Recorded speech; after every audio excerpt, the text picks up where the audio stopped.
Good morning, everyone. Welcome to the continuation of our budget meeting.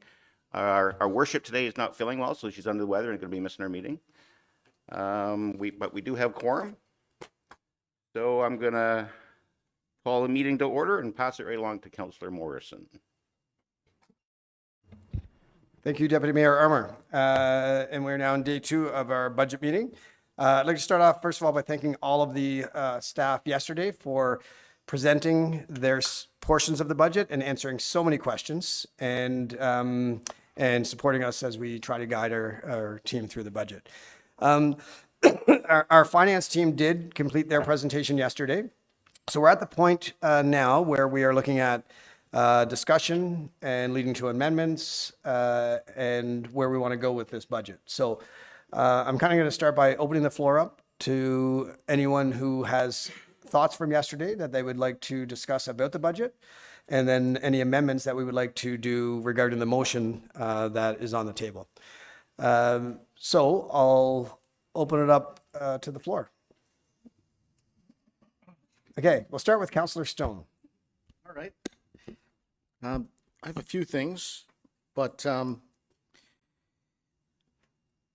like to start with the new hires. I'm not necessarily convinced that the health and safety position for $140,000 is $139,000 is appropriate.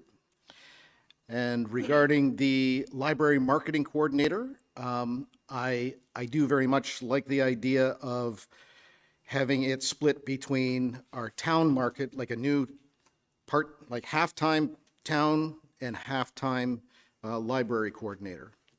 So my thoughts on those 2 hires, and I will leave it there for the rest. And of course, I'll open it there. I think I had some time to think about the marketing position. I do acknowledge there's a real need. There's no question there's a real need at the library for a marketing position. We also have our own team that is putting in a lot of hours as well. So I think I personally could get behind it if it was a part-time position shared, but I would want to make sure that there's a mandate that they do support the library in a very significant way, so that they get what they're looking for out of this. We all agree that the library is one of our backbones, and I think driving more people to use it. And I've been convinced by Director Frame that there is going to be a revenue offset if we have someone that can truly market that library. So I think that's kind of where I'm at on that as well. I concur with you, Bob, that the position is necessary. It is part-time, and I think I'd like it to be shared and led from our team, but with a real focus on helping support the library. Any other thoughts on that at the moment? Councillor Cloutier? Through you, Chair. As far as the library goes with that position, I think one way that it, not making splits here, but if that person and if the office space was available to be positioned in the library, have an office right there so it's more hands-on for the person, and work under the town's marketing umbrella also. But I think if we're doing this, we have to make sure that, like you said, that it's for the library, but services are also available for the town for overflow on other projects. Because if you really look at it, a lot of the projects are all tied in together. If you look at any marketing that comes out from our staff, the library can be included in that, and this way here we'll get more bang for our buck, I think, if we do have that person located in the library. And I guess just to follow up to that, and David is here, is there space in the library for a person to work there? You can come down to the hot seat, David, just so we have that answer before we explore that. A little bit of sort of preamble is that in discussion for this position with the board, we were talking about what are some cost savings, and the board suggested maybe it being more of a remote work position. So we do have a desk which is only part-time, and a really part-time, used by our teen tech student. So they are only there a couple days a week, and after school hours. So it could be sort of like a hot seat desk essentially, under the sort of premise that the council is talking about right now. Yeah, so just to add to that, and that's actually works perfectly with kind of what we were thinking about the shared position is there is actually a space at the Summit Center where this marketing person could potentially reside for most of the time, but also, and David and I have chatted about this, that, you know, whether it's going to the library weekly or a couple days a week even, absolutely, that would be something that we would look into. And, you know, I do think that the library does deserve, you know, some dedicated marketing support. And I think absolutely this position could provide that. That's great info. Then we'll move on to Councillor Remick and then Councillor Schumacher. Thank you, Chair Morrison. Just to be clear, this is not a part-time position. This is a full-time position. Starts part-time and then goes. So So can it I is. just have some clarification on that? So it is a part-time position. In one of the notes, it said looking to segue into a full-time position at one point, but there is no approval for full-time at this point. Director Frame? So sorry, to clarify, the position that's currently in the budget, the library marketing coordinator, is a part-time position. The shared position would be a full-time position starting in halfway through 2025 and then full-time for the full year in 2026. Having a part-time position, you wouldn't be able to do all of the town marketing in addition to the library. It would only be library in that case. Okay, so Director Frame, on that, if we're going to transition to that, then it would be a different cost than what we currently have in the budget.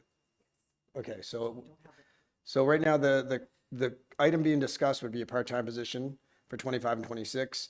What Director Frame is saying is if we combined it with a shared position with the town, it would be full-time, unless we're looking at a part-time position shared.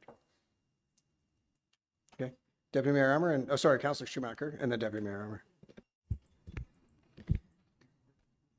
Yeah, so that was going to be kind of to my question, the part-time, if we do it as a shared position, I know the goal would be community services mostly and library to get the revenue stream that we were talking about.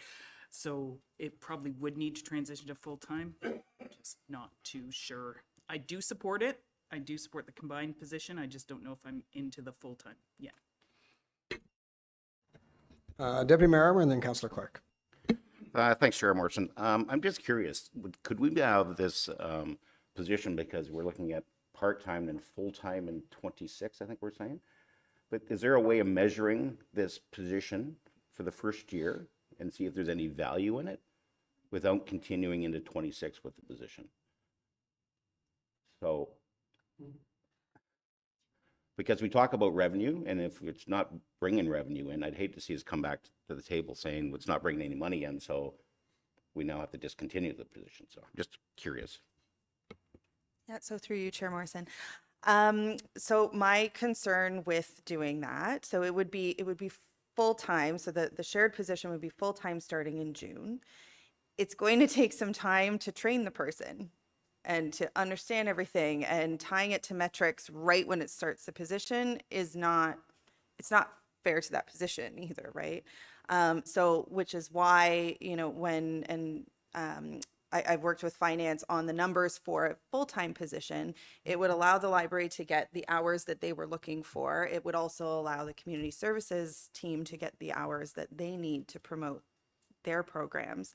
I would expect that we could see revenue increases in 2027. Conservatively, I'm hoping obviously 2026. But that did not factor into our financial analysis of the position. I do think, so we can do the position, and I don't know if Julie wants to speak more to this, but we can do the position in 2025 under the budget guidelines, and it would actually reduce the levy a little bit in 2026 without increasing revenues yet. And that's largely because we do pay third parties for design work right now, and we'd be able to not do that or reduce that going forward. Okay, I'll go to Councillor Clark and then CAO Corey. Thanks, Chair Morrison. So I'm just going to make some general comments and then some comments about the job position. So most of the concerns that I have are specifically around these new positions. So pretty clear looking at the budget in 25 and 26, they're going to create some new costs. And when I look at the messaging that's attached to the draft plan, it states that this past year, we right-sized our budget, all to support community and growth following years of inflation and cost increases. So my question is, if we right-sized last year, why are we looking at so many new positions in this budget this year? So I would support the student engineer because it's a grant, no issue there. And I would support the fire training officer, but I'm going to have a hard time supporting these other positions. Now, I understand that as we grow, we need more staff, but I'm not convinced that these are absolute needs. And I want to make one more comment about the position. So regardless of what is decided today, if we've already right-sized, which is the messaging that we're sending out to the community, then I think moving forward, personally, I would like to see us implement a hiring freeze for all departments. I'm not talking about vacant positions. I have no issue filling vacancies. What I'm talking about is a freeze on the creation of new positions for the remainder of this term. I think it needs to happen. This budget's calling for 7 new positions. At what point as a council do we say enough is enough? For me, it's right now. Thank you, Councillor Clark. And I know I've had some similar concerns, and I've had some discussions. It's where I'm at with staffing personally is I think we have to look at needs and wants. I'd love to give all of the positions because I do know that our staff is taxed and working really hard. But we are looking at, even at the current guidelines, we're still looking at 20% over 3 years, right? And that is significant. So if there are ways to look at stuff like what you're talking about, Councillor Clark, I'd be interested in discussing it. CEO Corey. Thank you, Chair Morrison. So just a couple things. I was going to touch on the library position, but before I do that, just to respond to Councillor Clark's comments, you are correct that in a few of the messages that are within the budget binder, we talk about right sizing. And right sizing when we came into the 24 budget year was exactly what we did. It was trying to catch up to providing the support for the services that council had agreed to provide to the community. But when we look at projecting over the next, even say 5 years or for the remainder of this budget, we need to factor in resources that are required to continue to support those services. So even though 24 was a bit of a catch up to right size to where we were in 24, that doesn't address where we need to be 2, 3, 4 years from now. So when the senior leadership team brought forward the budget, we did have the staffing that we felt would be required to continue to provide those services. We had it phased in over a number of years. But because it was going to be such a large hit in 27, the budget working group had decided that we could phase it in over the 2 years, which meant actually hiring staff a little bit sooner than the senior leadership team was proposing that we hire them, because it does help soften the blow for those costs. So I think moving forward, it's fair to say that with the 24 budget, we did feel that we were very sustainable at that point, but I can tell you the staffing resources at their current state will not maintain this sustainability for the next 5 years. So when we're looking at budgets, especially multi-year budgets, we are looking at the support required to support that moving forward, which is not uncommon for municipal government. I know the district just went through a process with their budget where they had actually projected hiring multiple staff moving forward. And that's just in order to support the growth of the community. So that's that piece. And then just quickly with the library piece, if I may, just to reconfirm, what's in the budget is the part-time position specifically for the library for 25, moving into full-time for 26. What Director Frame is proposed, 25, part-time the first year and then full-time the following year. What Director Frame is proposing is that we could do a joint partnership with the library, and we could reduce some of our contracted services by offsetting it with staffing, which results in, I throwing out a number, I think was roughly a $24,000 hit, but I'll have to get finance to confirm that. So it's just lots of moving parts with that, but they are two separate things, either just sticking with the library proposal or looking at a joint partnership with the town.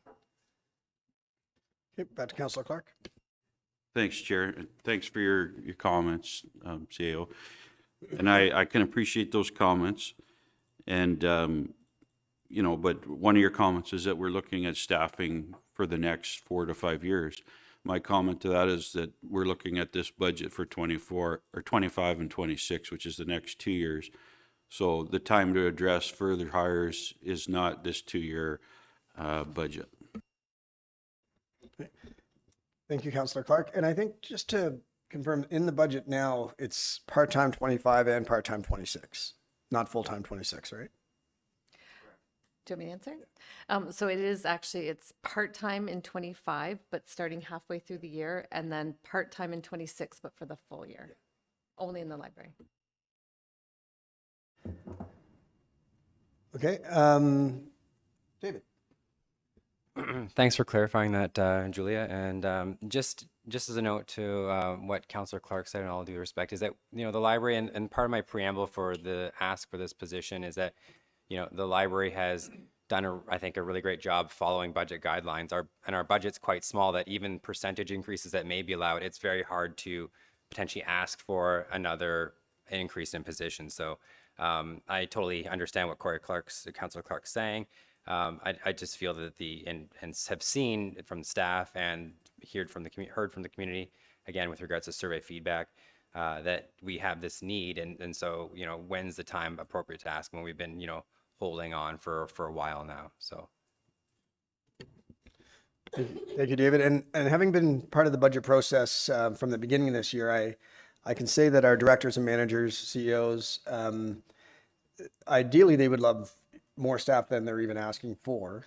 And I do feel that they've brought positions forward that they feel that are necessary for the running of the corporation. But on the other side of it, I'm with Councillor Clark a bit in the sense of, are these positions truly necessary? And are any of these positions that we can put off? Because if you look at the survey that was done, the one thing that the majority agreed on is they'd love to see money spent on roads and all these things. They can get behind that, even if there's a tax increase. But the other one was they would want to see the tax rate stay stable, even if it meant less services. I'm not suggesting we decrease services, but I think today, we really need to look at these positions in the sense of the community benefit, the necessity of these positions, and if they can be deferred or not. I think that's kind of where we're at, and that's what this discussion is about, and it's going to be a very fruitful one. So, Councillor Clark, I appreciate your comments. Any other comments on, I guess specifically the two positions Councillor Stone brought up, the HR position for health and safety and the library position?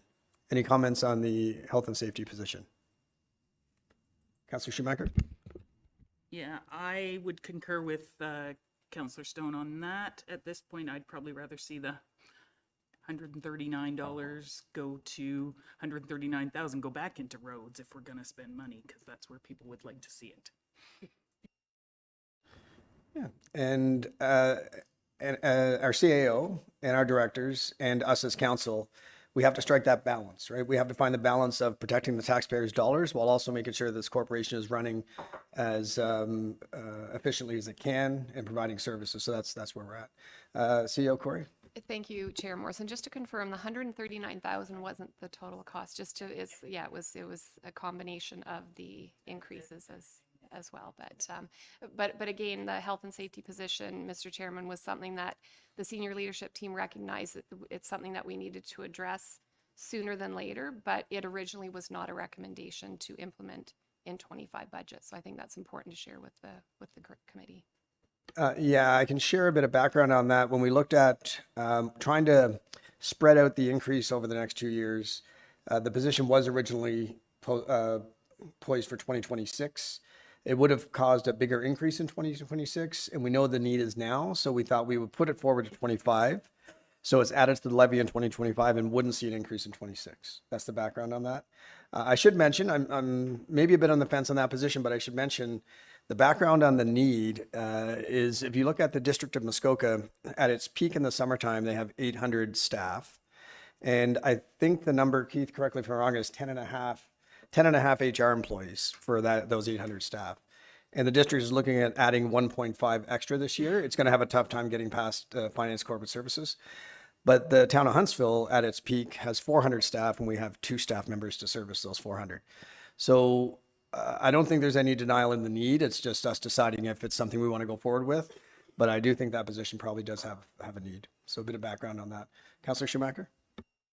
Oh, no, I would definitely concur. In my other job, we do have a specific health and safety. And again, because we have a number of facilities, and here we have a number of facilities that do need to be looked after and cared for. It's just, do we need it this year? And that's fair. And as we're debating that position, we need to think about a couple of things. One, we have Keith doing some work that he probably shouldn't be doing, which is affecting what he can do in his position and his effectiveness in his position. And we also have to look at liability and things like this with health and safety. So we as a council, we can absolutely deny that position. I'm not saying we shouldn't. It's a good discussion. We just have to decide if we fill the position, it's filling it so Keith can be more effective at his job, and also that that we are covered in doing as much as we can in health and safety. If we decide not to proceed, which is our right to do as a council, then we're just saying we're going to put that off, and we feel we're okay under the current plan. So, Deputy Mayor Armour? Thank you, Chair Morrison. Could someone clarify the actual cost of this position? Because we do have 131 and then 139 in the budget, but you're saying it's not the total cost for the health and safety specialist, but that's the only thing listed there. Sorry, yeah, just to clarify, so the cost of that, the total cost all in of that position is 131 for 2025, and it's 139 for 26. And that's at band. So I guess Director McKenzie, that would break down, I believe it was it 97,000 plus to get to the 139? Yeah, so that includes benefits as well. Okay, and all the benefits, employer CPP, costs, yeah. source deductions, everything else. Yeah. Okay.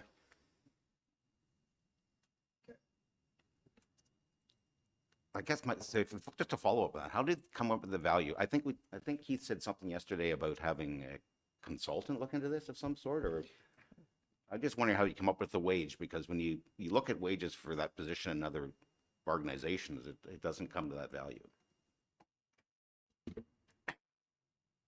Thank you, Councillor. So in terms of the wage, as I did allude to yesterday, it does go to a third-party job evaluation consultant, looks at the compensable factors. For this position itself, it is truly a specialist position. I guess the landscape of health and safety has really changed over the last number of years. I think this is seen by a number of things the province has been downloading, changes in legislation, changes in WSIB, I guess, adjudication process. And also, various Supreme Court rulings that we're all aware of. Like I have figures from the Sudbury incident itself. That incident has cost the municipality over $800,000 in legal costs alone. So definitely, to Councillor Morrison's point, liability here of health and safety is huge. So what I'm getting at is you need someone that is, trained and certified. Health and safety is a regulated profession. The designation for that is CRISP for short. That is something that is required for this person to effectively perform all of the expected job duties of this role. With that being said, we do have a legislative requirement to protect the health and safety of our employees, and we have a right as well to ensure that all of our employees go back to their families at the end of their workday in the same, if not greater, quote unquote condition as when they showed up in the morning for work. So with this position, it is, critical to our success. It's something that has been desperately needed for the last number of years. It's just, we've kind of cobbled it together, done what we can do. But now with the, I guess, drastic increase we've experienced when it comes to non-occupational workplace illnesses and injuries, so that'd be through the disability front, that has taken off exponentially. We have seen a exponential spike in terms of mental health related claims, which does require quite complex case coordination. And also on the WSIB front, we are experiencing, a lot more, I guess, workplace incidents, just due to a aging workforce, and also with the younger kind of workforce, because we're kind of in that sandwich generation, as I kind of refer to it in a sense, where you have a younger workforce coming in now, and you have also an older workforce coming in different capacities. So we've experienced the increase in workplace incidents, which does require very careful case coordination to ensure costs are minimized.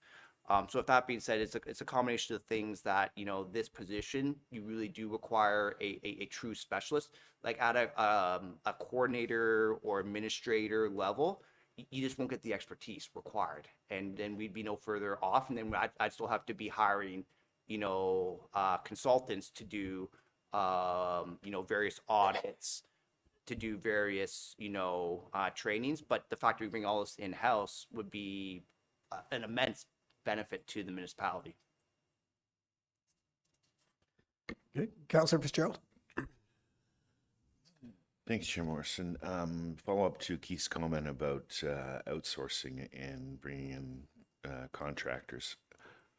Do you have any idea, Keith, how much we spent in, for instance, 24 to date or 23 on those said contractors? Thank you, Councillor Fitzgerald.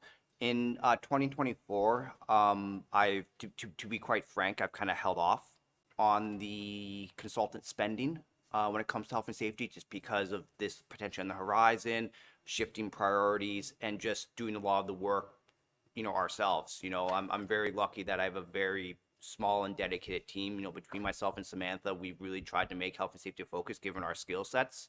But with it being such a specialized skill set, you know, sometimes we need to reach out, to your point, to hire a consultant. So in 2023, yes, we did spend a considerable amount of money on consultants.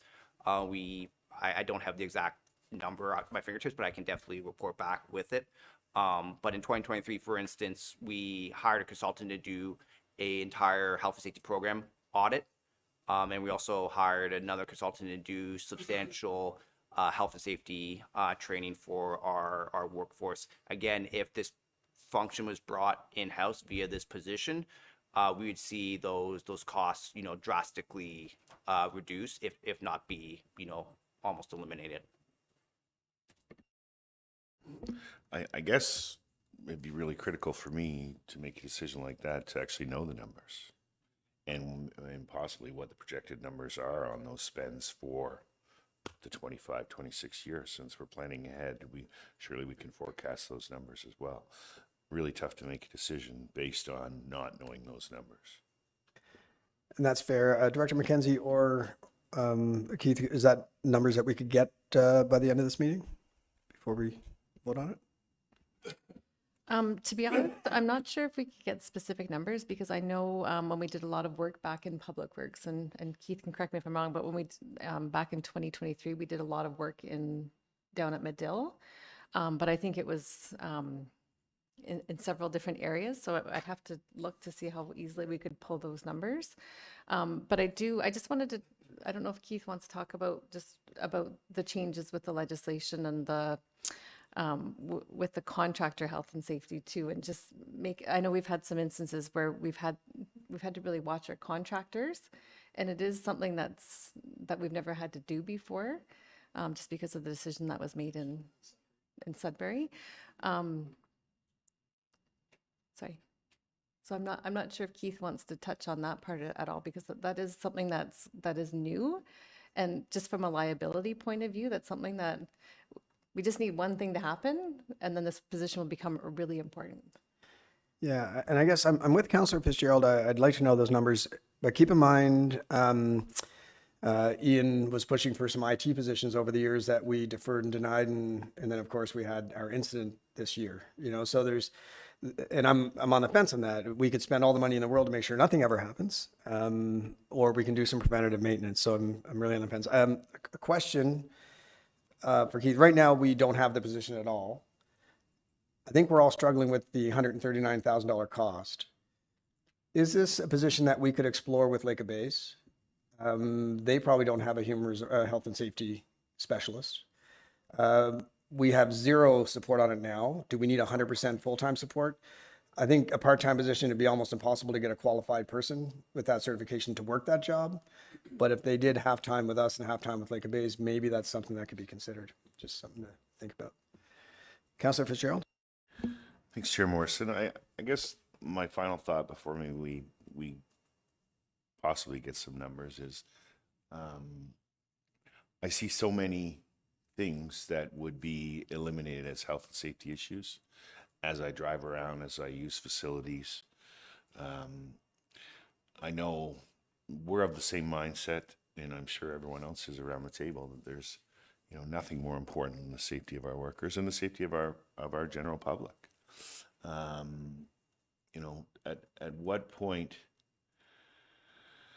what point do we put a number on 4 or 5 incidents that are removed from becoming possibilities of an accident? So, it's unfortunate that we do have to consider these things, and there's always a price tag attached with them. But I think at the end of the day, health and safety is paramount for our employees and the general public. So, if we put this off, it's probably not a great thing to do. And if we leave it till 26 or 27, the cost impacts may be greater on the levy. So I don't know. They're all tough decisions we have to make today. And I think this one, as you say, everyone worked diligently and it covered all aspects of what's really required, what's a need, what's a want. I think everyone determined that this was a need. So I think we really have to sit back and consider that this is not a want, it's a need. Director McKenzie, can I ask you a favor? Could you pull up the slide that has all of the positions on it? Just as we're debating, we can have a thorough debate on several others. Deputy Mayor Armour? Thanks, Chair Morrison. I'm just curious right now, we must have a health and safety committee. So how many certified members do we actually have on that committee now? Thank you, Councillor. So we do have, so first off, just to clarify, we don't have multi-site health safety committees here at the town. We have individual site health safety committees. We view that to be a lot more effective for the corporation. So in terms of certified health and safety members, here at the Civic Center, we have 4 certified members. At the Summit Center, we have 4 certified members. At the Meadale/Park committee, we have 6 certified members. And at the library, we have, is it 1 or 2 at the library? That's really good information to have. And to Councillor Fitzgerald's point, and I think the CAO would speak to this as well, these positions that we are asking for are coming from people that are always trying to watch the company dollar, and they're not trying to spend frivolously. So they are definitely, I believe them to be needs. We just have to decide at this table if there's something that we can justify in the levy this year. And to the managers and directors, this is nothing personal. Like when we're having this discussion, it's us discussing the taxpayers' money and having really good debates about it. There's nothing personal with us wanting to say no or anything else, just to make that clear. Councillor Clark? Thanks, Chair Morrison. So based on what I've heard so far around the position of health and safety, I haven't heard anything that would clearly indicate for me that I would support it. There's no indications of, really there's been no clear indications of what the costs may have been spent that would have been handled by this position if we'd had it now. So I'm a no on this one for sure. All right, so keep that in mind when we do the amendments. You'll want to bring an amendment forward, eliminating that position from the budget, and then we can vote on it. Any other comments on that position or the library position? And then we can move into other positions. We may as well go through the positions now as a whole. Councilor Cloutier. Like my fellow councilor said, I'd like to see the cost breakdown of what we've spent in consultants before we vote on that. Really, just to break it out and we can get it more black and white for everybody at the table and the people that aren't here. And I think to your point and Councillor Fitzgerald's point, if we're spending $30,000 in consultants, it's a far cry from $139,000, right? Is kind of the point. And to Keith's point, we are meeting our health and safety obligations now, but what Keith is trying to bring to the corporation is that we exceed them and go above and beyond for safety is sort of the plan. CAO Corey? Thank you, Chair Morrison. So just so it doesn't appear that the treasurer and I are on two different fronts here with regard to the position doesn't get paid $139,000. It's just roughly around $100,000. The additional costs to the organization are for benefits. So just so it's clear, that's why we have the different numbers, but it still costs the organization $139,000. I think it's important to note that when we brought the budget forward, we did have this position in for 26.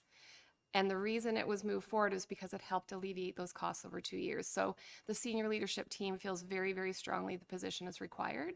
And if it doesn't happen in 25, we feel very strongly it has to happen in 26, which means we then can't meet the budget timelines or the budget max for 26. So that's why when you have a 2-year budget, you try to ease the pressure. So just to make it clear that even though I could sit here today and say I would totally support not hiring the position in 25 and we could make our way through with some consulting perhaps, we still feel very strongly for 26 it's required. So if I can leave that with committee for consideration. Yeah, so keep that in mind on the impact is, of course, it'll make 2025 look better. The percentage increase will come down, but then it'll be absorbed completely by 26 when we're already up around 4.8, which would bring us up over 5, right? Which obviously there's a lot of adjustments that might happen between now and then. So it is an option. We can deny it for 25, knowing that it is going to come back for 2026. Okay, Councillor Schumacher.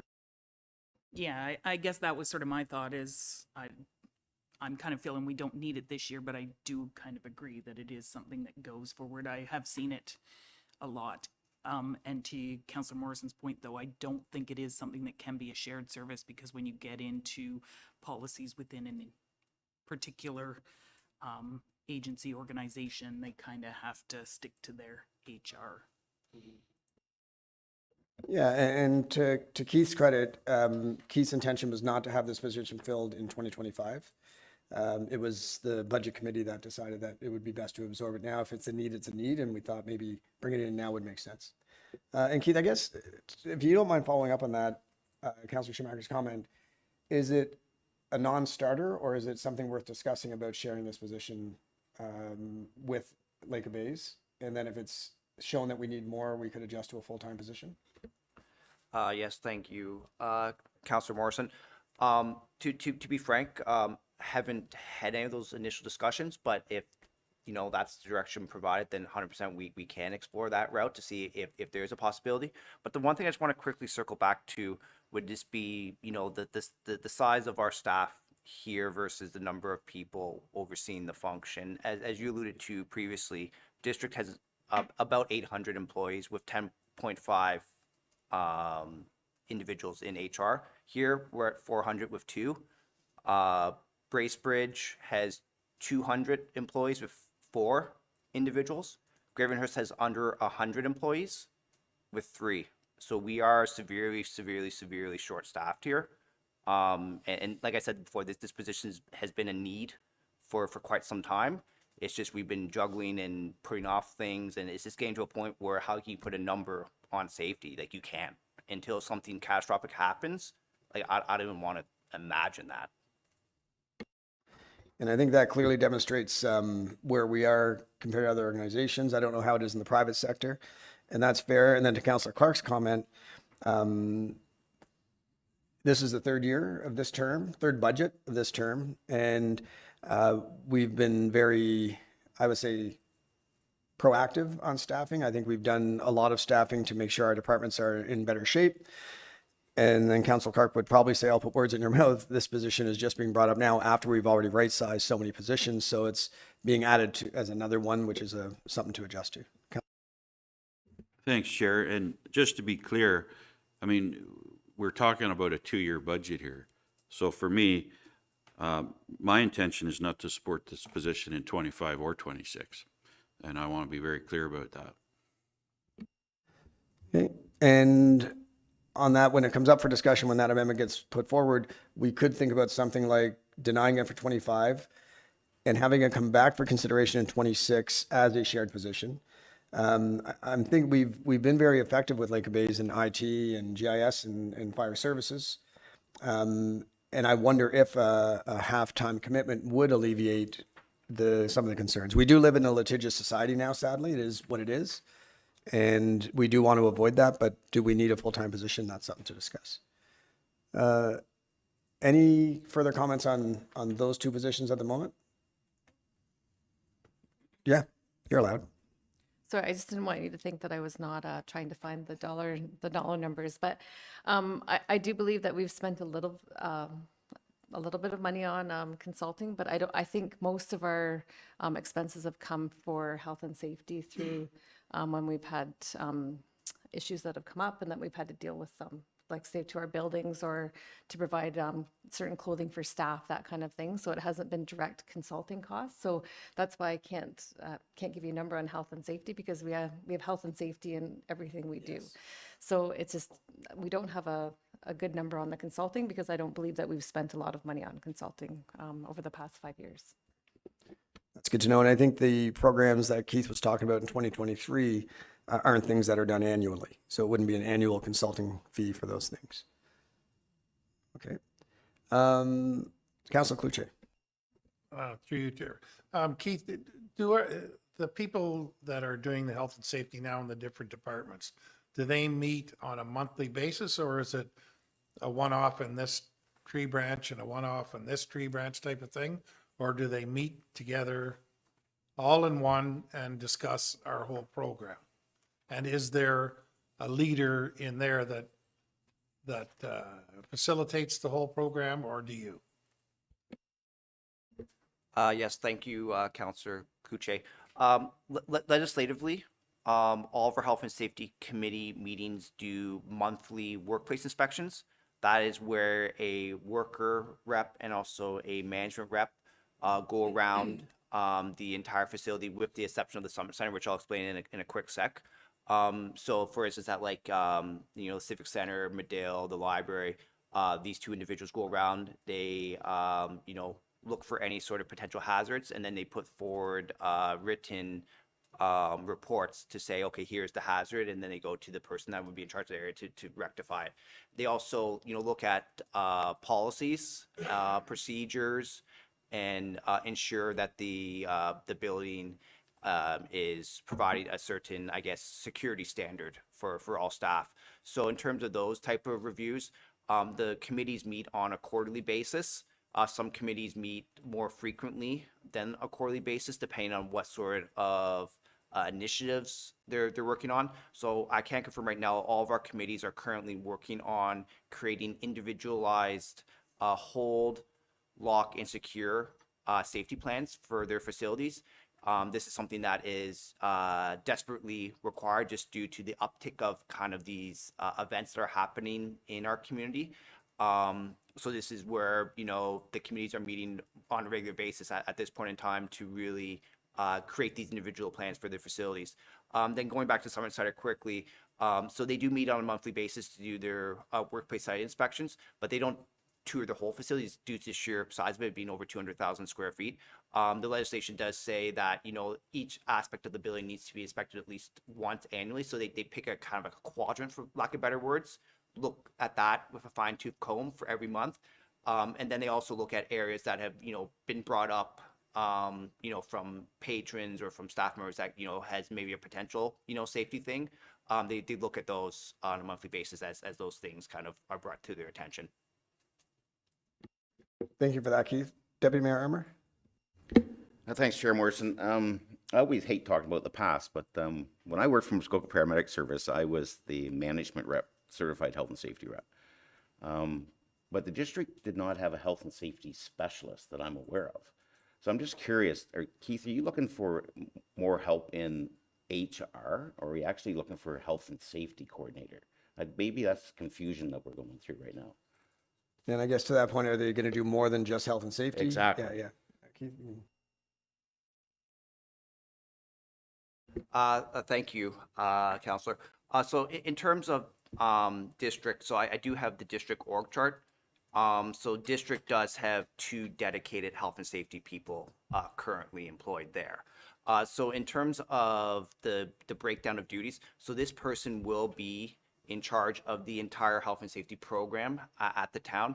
So this is actually going out, doing the hazard analysis, reviewing, what type of then training is required, or what sort of PPE might be required to, rectify any sort of potential hazards. So they'd be looking at the entire health and safety program. Plus, they'd also be doing the claims management. So that'd be the occupational, non-occupational. This is different than health and safety, but still falls very much within the health and safety realm. Like I said before, we've seen an uptick in terms of the occupational, non-occupational claims here at the town over the last number of years. So we really need someone that does have that, lens to ultimately manage this for cost containment measures. But, in terms of, going back to the health and safety thing, for instance, so this person would go out, to do like motor vehicle accident, investigations, because currently we don't have the capacity to do that. And that's a huge, liability piece that we're unfortunately we're missing out on, right? For lack of better words. So this person, they would be doing the entire health and safety program and also doing any of the associate training that they would be qualified to. There's just some things they couldn't do the training for right off the bat. For instance, one would be like working at heights. They wouldn't be certified off the bat to do that. But that's something that we'd work on down the road to get them their train the trainer certification, so they could be doing all that in-house, and then that would be saving, the corporation a substantial amount of, training dollars as well. Okay. Look like you might have a follow-up. Right. Okay, yeah, it's a lot of info. Councillor Renwick? Thank you, Chair Morrison. Yeah, there's a lot of information going around, and I must say I'm a little confused, and maybe it's answered my question, but the fact, Keith, that you've just explained how each department has a health and safety inspector, and they meet on a monthly or bi-monthly basis. It's almost like we don't need a health and safety specialist, because we've already got people who are trained and who are knowledgeable in those different departments. It's like maybe an extra layer that we could use, but you haven't convinced me that we absolutely need this position. And at $139,000 with benefits, I don't see that this is going to work, and I will not support this position either in this budget. And that's fair. And to your point, I'm getting my head around the litigation and everything is something we have to be worried about. And I bring up the cyber incident because we're the best positioned municipality in Muskoka, I believe, because of our IT team, and still something happens. So, I mean, you could have 3 health and safety specialists. It still might not prevent all workplace incidents, right? So it's a question of, is the cost worth it? And that's what we're debating now. And I'm struggling with it, to be honest. For sure. Okay. Oh, over here to Keith. Sorry, if I could just respond to Councillor Renwick's point. Each of our facilities does have its own health and safety committee that do have certified members. This is a legislative requirement, but I just want to stress that these certified members, they are in no way, shape, or form specialists in what they do. They to be quite frank, they don't have the depth of training, the depth of knowledge, or the depth of experience that this health and safety position would bring to the corporation. They just very much scratch the surface. That's all they do. They scratch the surface. They see the low-hanging fruit, and that's it. They provide input. That's it. The way that, everything's structured right now is the current HR specialist is the, for lack of a better word, the consultant to all of our health and safety committees.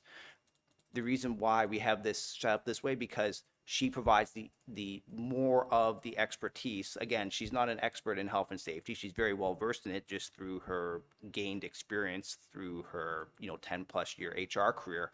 But, she provides that, guidance and leadership to the committees, because these members do not have the knowledge or expertise when it comes to health and safety. They just, like I said, scratch the surface. They look at things, provide recommendations. That's all they do. Okay, and I guess to that point, thinking of the cost, like when you really do the math, in 7 years we'll have spent $1 million on that position. I wonder if another solution, if we're having some resistance around the table, we can't deny that we need to improve in that area. can we invest in our own team? It sounds great. We have a passionate group in each site that are actually involved. Is there extra training, extra certifications that we could give so that we have more qualified team members? If we're unable to fill the position, could we make sure that we're more qualified in-house to prevent things from happening? So just a thought. Councillor Cloutier? Through you, Chair. Keith, is there any way if, for the next 2 years, we could go to do consulting, get a consultant in to look after this position and in a part-time basis to cover ourselves?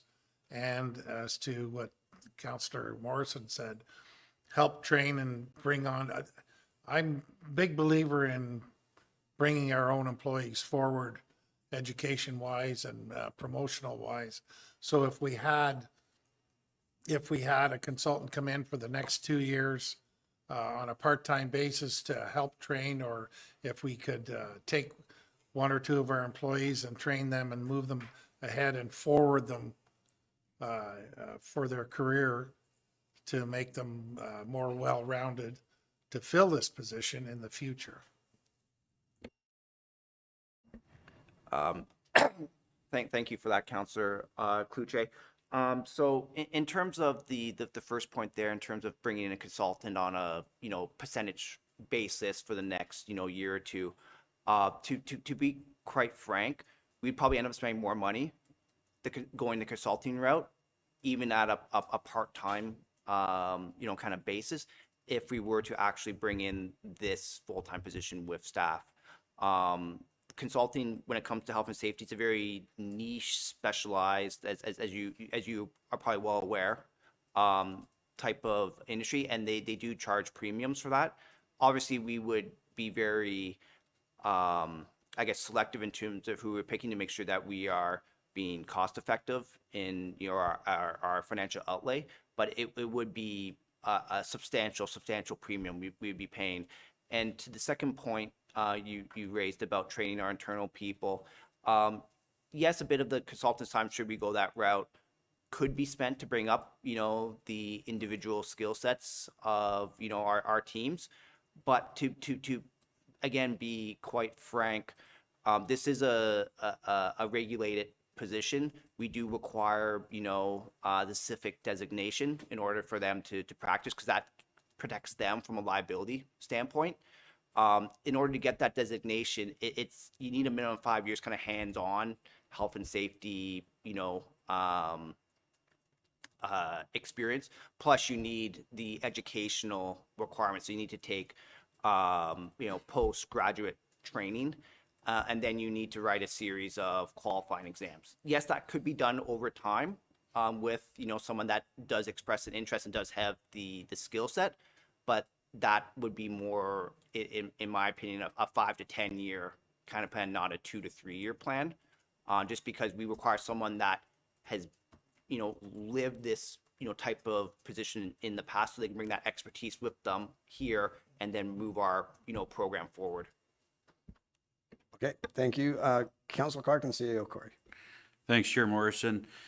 I totally agree with Councillor Cloutier's comments. It's the best comment I've heard today around this position, to be completely honest with you.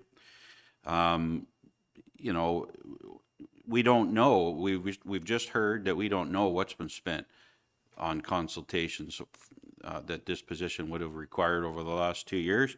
So why wouldn't we bring in consultants and keep track specifically and track what has been spent on this need before we go ahead and bring in a position like this? Bring consultants in on a need basis and keep track of it so that we can make an informed decision on what is the right decision. I agree with Councillor Cloutier 100%. Okay, I'll go to CAO Corey, then I'll close off discussion unless Councillor Stone. CAO Corey, Councillor Stone, and then I'll say something that maybe we can move on to other positions. Thank you, Chair Morrison. I was hoping to do the same and certainly see that there is not a solid comfort level with this position. Staff do feel very strongly that it is required in some way, shape, or form. I think that the issue is hiring the full-time position, so wondering if council would be open to at least putting some consulting money in the budget so that we can work with our staff to either bring a consultant in on a part-time basis to try to assist us in the meantime, and then maybe come back with a fulsome report and justification on the position required. I think that's a great idea because I'm thinking based on the discussion here, I think we would not want to include this in the 2025 budget and maybe not even the 2026 budget. I think I'd like to see it eliminated from both years, and it can certainly be a discussion at the budget committee level for the 2026 reapproval of that budget. Councillor Stone?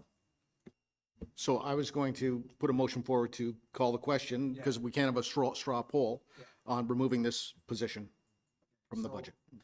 Director McKenzie, should we, instead of bringing the motion just on that, should we include this in a list of amendments towards the end, or should we bring this up as a motion and vote on it now? I am keeping track of a list of potential items that have been brought forward. So I could add this as something to remove the full-time position in both years, and also just to get a feel if there's any appetite to put in consulting dollars, and just if there's a dollar amount then we could. put in, Yeah, or we CEO could Corey, wait. for a dollar amount, are we thinking like $25,000? Are we thinking, and then I'm gonna go over to, Sadly, for an HR consultant, I would say minimum you would put in is $50,000. okay, I think Councillor Clark and then Deputy Mayor Armour. Oh, Councillor Fitzgerald first, sorry. Thanks, Chair Morrison. That was going to be my comment, that we put in a consulting figure amount in the budget to carry the budget numbers. And as Keith alluded, I think that probably $50,000 would be appropriate. Councillor Clark and Deputy Mayor. Thanks, Chair. Does the HR budget not already include discretionary funds that could be used rather than designating specific funds? I'm just wondering why we need to designate funds when there's likely discretionary funds that could be used. All right, Director McKenzie can maybe speak to that, or Keith? So we don't have a whole lot of discretionary funds for consulting. We've removed quite a bit of that over the years. So right now there's $5,000 in the HR budget for consulting, but that's primarily used for job evaluations and just kind of ongoing. So I don't think it would cover right now health and safety. So we'd likely need to increase that. Deputy Mayor Armour? Thanks, Chair Morrison. I'm just going to say I'm not really excited about putting money in a budget for consulting. I'm not really happy about consulting. I think they just give reports that you ask them to bring back. And so anyway, just my thoughts on the consulting. I think CEO Corey, do you have something? No, thank you, Mr. Chairman. It's certainly committee's discretion. Staff have identified that they feel that there's a need in this area, but can certainly appreciate and respect if committee is not prepared to move forward at this time.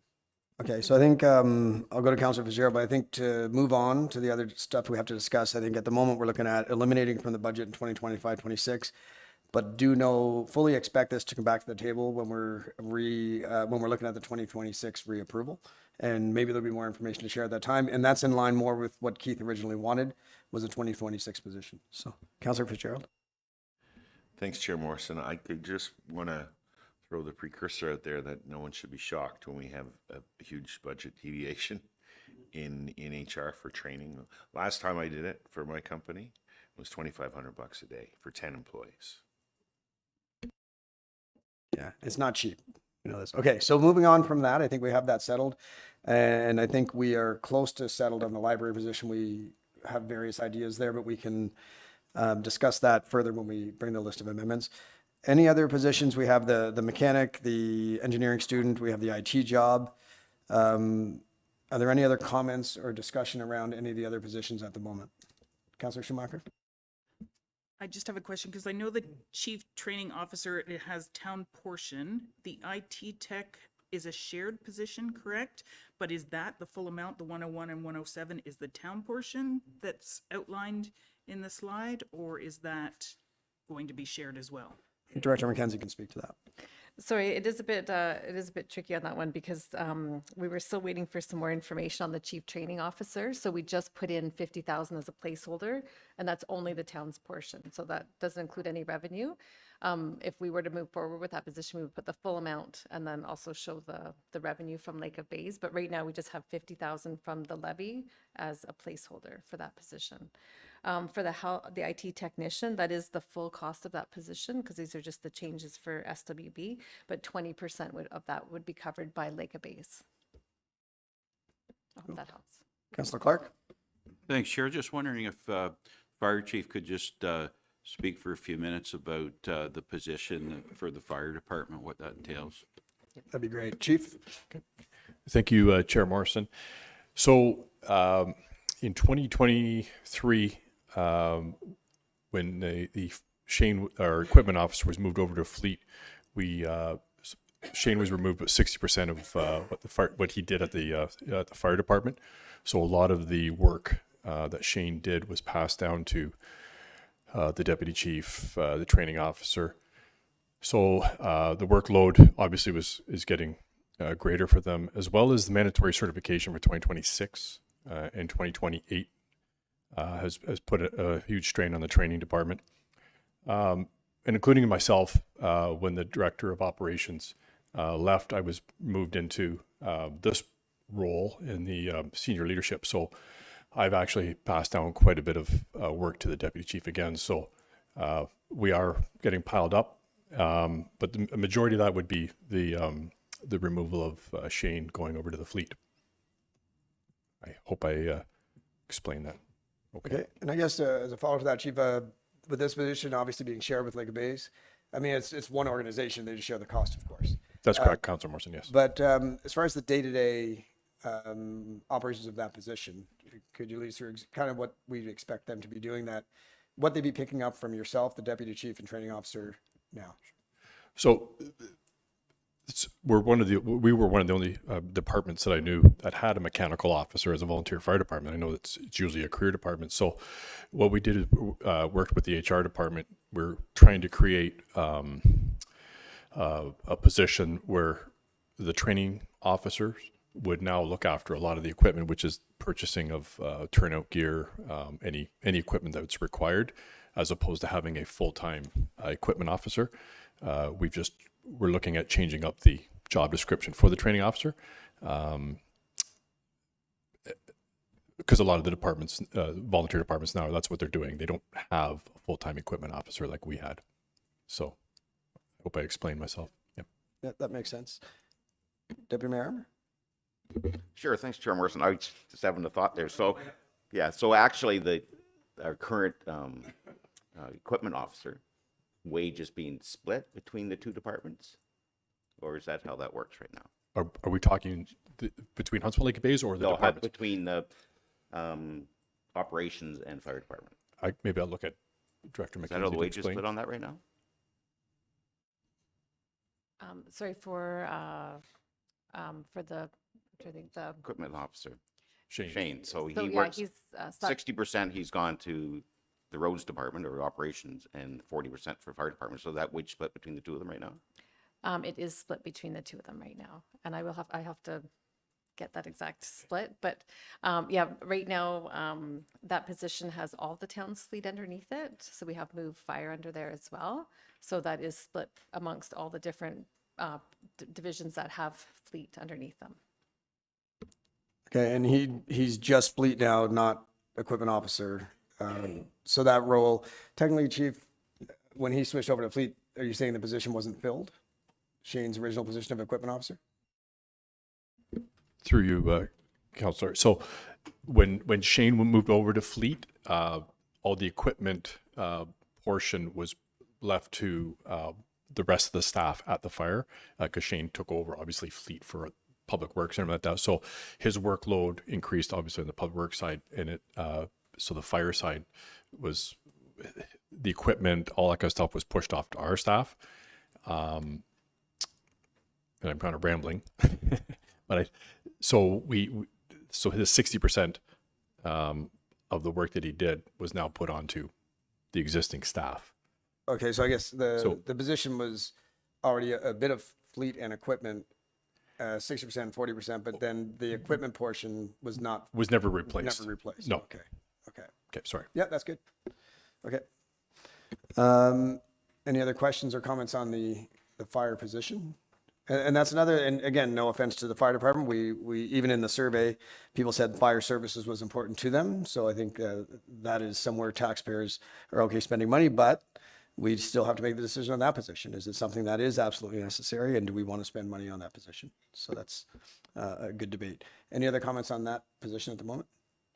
Okay, any comments on the engineering student? And keep in mind the 2026 has the engineering position, right, I believe. And who would speak to that? We should have someone speak to that position, so, because we are approving a 2-year budget. Would it be Randy? Speak to the engineering position for 2026, and the student, of course, but. Yeah, through you, Chair. The engineering student, as we mentioned yesterday, was gonna look for a grant for that position. And switching into a full-time position in 2026, it's because we have 2 technicians right now, and one does a lot of work with the planning department. So just Brandon is out on his own doing the capital and doing the rest of that stuff. So we definitely need that position, a 3rd person. And each year we're trying to increase the amount of roads and sidewalks and everything we do. So yeah, it's going to go up every year, the need. Yeah. CEO Corey. Thank you, Mr. Chairman. This also ties in with a lot of comments that we're hearing within the community with respect to planning applications, delays in reviewing, engineering. It's all tied into part and parcel of the level of service that our community is expecting. And in order to meet that need, we do need additional staffing in this area. And I'm sure you can appreciate development is not stopping. So. No, and I think that comes, the part of the debate is the community benefit, the value add, and that's a big part of the debate, right? Any other, Councillor Renwick? Thank you, Chair Morrison. Just a question about the mechanic. I understand that we have 2 mechanics now, and that this 3rd mechanic, would this mechanic be looking after both fire, the fleet from fire as well as operations? And my other question would be, can you explain, or can you sort of prove to us that, I mean, we know that we have more roads and we have more sidewalks, but how much more do we have that would require a 3rd mechanic to look after our fleet? So I understand that, like, I fully believe that if we have a mechanic that can do the work and we have 3 mechanics, you're going to save costs on the outsourcing of having a mechanic. So have we increased our road? Like, are we doing more roads? Are we doing more sidewalks at this time? And to what degree does it require to have another mechanic? I'll have some speak to that, but I do know from other comments that the downtime is an issue as well. You know, losing a vehicle for, I think the comment yesterday was 3 months, trying to get a vehicle in. So these are valid points. I guess what you're saying, and I agree with you, can we get by without the position? Right. And so we have to decide, are we okay with the status quo? And we were given some information yesterday that we need to consider when we decide if this position is needed right now. And that is downtime, costs of outsourcing, and the efficiency of having somebody in-house. I'm not saying I'm on either side, but that's the discussion. Yeah. Councillor Schumacher? Well, also to Councillor Clucci's point yesterday, we've lost an ability locally even to do some of these repairs, and they're going down, as I think Shane mentioned, as far as Barrie to get fixed. So that sort of is what's weighing my decision too, is to your point, how many vehicles are off the road? I mean, I'm sure all of our vehicles are not the most recent models either, so there is work that needs to be done on them. Yeah, and we have a fairly large fleet that's putting a lot of kilometers on every day, right? So there's going to be non-stop I repairs believe needed. Councillor Renwick's point, Shane was identifying the need would be to go out and find somebody who is certified in the fire side as well, would be the goal, so that we can look at all of those vehicles. Yeah, and Chief Monahan did nod his head when you had the question of is it fleet for fire and, right? Do you want to expand on that at all? Yeah, just to expand on the fire side, Councillor Morrison. I know Shane, we have to bring in the specialist, what they call the emergency vehicle techs. They come from a company called 1200 Degrees, which is down by Cambridge. What we noticed after COVID was there was a lot of accommodations required. So they're up here for a week doing our apparatus. So the accommodations, travel, meals, the prices were just getting ridiculous. So Shane has put a number or two of his mechanics, one from Lake Bays, one from Huntsville, that are doing the emergency vehicle tech course, which is there's 3 courses to take, which will allow them to service the fire apparatus. That's great. And as Councilor Cloutier alluded to earlier, investing in our team to be certified in more things is great.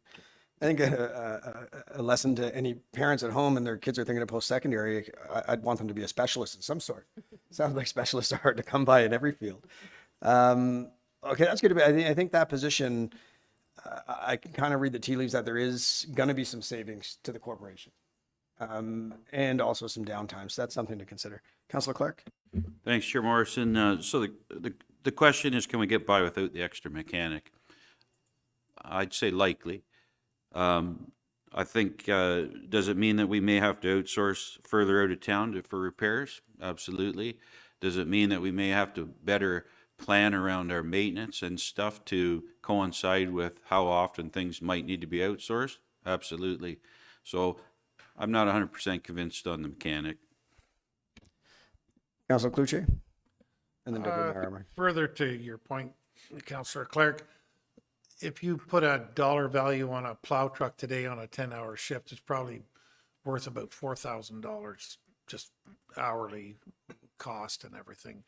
So if that truck goes down and is down for 2 weeks or 3 weeks to get fixed when it could have been fixed within 24 hours in our own shop, do the math. It's pretty simple. I operate in that world, and if you can get, you need the vehicles back on the road ASAP. You don't have time to take them to Barrie, to take them to, we don't have 10 trucks sitting around to backfill when there's a snowstorm.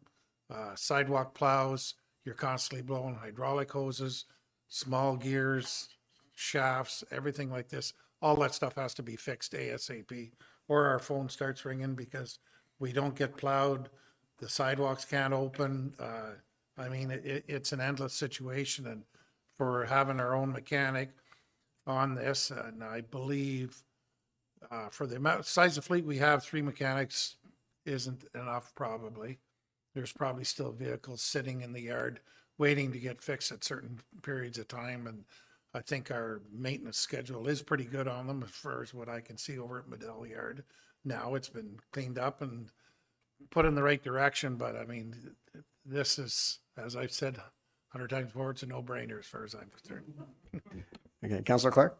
Thanks, Chair. I just respond to that. I appreciate your comments, Councillor Cloutier. But I would just say, in my time here in the last 2 years, we haven't had a third mechanic, and I haven't seen a situation where the roads weren't plowed, the sidewalks weren't plowed. I don't recall a situation like that in the last 2 years. So just kind of goes back to my first statement. Could we get by without? Likely. We have been getting by. Thanks. Councillor Cloutier? To Councillor Clark again. We also had a business that employed 4 mechanics that is now closed. So they bailed out down Huntsville quite often with their 4 mechanics to keep us on the road. All right, and Councillor Cloutier, when did they close? Last May. And maybe Director Bissonnette, if you can maybe speak to that, you might have some firsthand knowledge of times that we were down and weren't able to get to roads. Is there some examples of that? Yes, through you, Chair. Just to what Councillor Cloutier said, it's absolutely right. And part of the reason is that the shops up here no longer are running. So we do have to send down to Barrie or Bracebridge. And if we send down to Curry's and Bracebridge, heaven forbid, but what if it was 2 or 3 trucks? Then we're going to have to, that could be 2 or 3 weeks each truck. Therefore, we either contract it out, like get Fowlers or somebody to come and do the plowing, or we're looking at a liability by, just as Councillor Cloutier said, the sidewalks aren't getting done, the roads aren't getting done. So we definitely, I believe we definitely need a third mechanic, no doubt. Thank you, Councillor Cloutier, and then Deputy Mayor Armour and the CEO, Corey. Another point, question. When you're taking a truck down to Barrie, that's 2 people for approximately minimum of 4 hours to run that vehicle down and back. So as far as a productive day, that pretty near ruins that day for a lot to get accomplished in the day if we're running down there. And then the same thing when we got to go pick it up. Deputy Mayor Armour? Thanks, Chair Morrison. Well, I respect Councillor Clark and Councillor Cloutier, what they're saying. I think this position is actually value added to our organization. I see it paying for part of its position right away by taking more in-house, by looking after a fire department and the fire trucks. So I can definitely support this position. CEO Corey? Thank you, Chair Morrison. Just wanted to note that as committee will recall, we've had a number of reports come forward that have shown how we've overspent in our contracted services line item extensively. And that's a result of the reason the roads do get plowed and the sidewalks do get plowed is because we have to call in contractors at extremely high rates at last minute to have them come in and help us do some work. So the work does get done, but there's a cost associated with it. I got Councillor Fitzgerald and then Councillor Clark. Thank you, Chair Morrison. And I appreciate all the comments. Great discussion. A lot of pros and cons. I think foremost, we have the fiduciary responsibilities around this table to do the right thing with the corporation's money for our citizens. And I think sometimes we forget to take advice from people who have experience and expertise to put these suggestions forward and their requirements of the budget. And I think for us to make the decisions based solely on our financial responsibility is a mistake. We have to consider all factors. So I feel in a lot of cases, we have very experienced, knowledgeable staff. They're coming to us with an ask based on their experience and their knowledge. And I don't think that anyone around this table has the experience or the knowledge to call that into question. So as much as I don't want to spend money, when they come with an ask like this, they're coming with legitimate reason and expertise. So to deny this based solely on a financial decision, I think it is wrong. So I definitely support this position. Okay, and I'll quickly say, Councillor Clark, that brings up my thoughts on this. I've said many times that sometimes we need to run this organization a bit more like a business. For people like Councillor Cloutier, Jason Fitzgerald, everyone else that have run businesses, Councillor Stone, sometimes you would look at your corporation and you would want certain positions, but maybe money's tight, and money is tight right now for us. And you have to really debate things. So if you're running this like a business, I could look at this mechanic position and say, I can make the business case for why this makes sense for the corporation. And then you look at, say, marketing positions or other positions, can we get by with what we currently have? So I think that's where we're trying to get to, is making the business case for these positions. And I agree, our experts are telling us what they need. We have to debate it. Councillor Clark? Thanks, Chair Morrison. Anybody that knows me knows I'm a reasonable guy. And I appreciate a valid argument, and I can appreciate a reasonable ask. And I do appreciate Director Bissonnette's comments. I appreciate Councillor Cloutier's comments about the mechanic. Unlike the health and safety position, there is evidence to back up the need for this position. So I will reluctantly get behind this position, but I'm not going to support the others. And that's fair. And Councillor Clark, I'll say I'm kind of in line with Councillor Clark as far as the premise of a hiring freeze, if you will. This term of council has been asked to do a lot as far as staffing. And like I said before, we have done such a thing. And not that I want to kick anything down the line to the next term, but maybe not all of the right sizing needs to fall on this council. So I think that's what Councillor Clark is getting at, and I agree with him on that. And I do agree the business case has been made for this mechanic position, so I don't think we need to spend too much more time on it. Of the other positions, there's really the engineer position we talked about, the fire position. I don't think there's any other positions to debate. If we can just pull up the slider, Julie, you can look at it quickly. Is there any other ones that we haven't debated yet? I just want to make sure we're giving them all some time. Deputy Mayor Emmer, while we look that up. Thanks, Chair Morrison, I'd like to get more information on the IT technician. Ian is here. Come to the hot seat, Ian. You thought you might be off the hook, but no. Thank you, Deputy Mayor.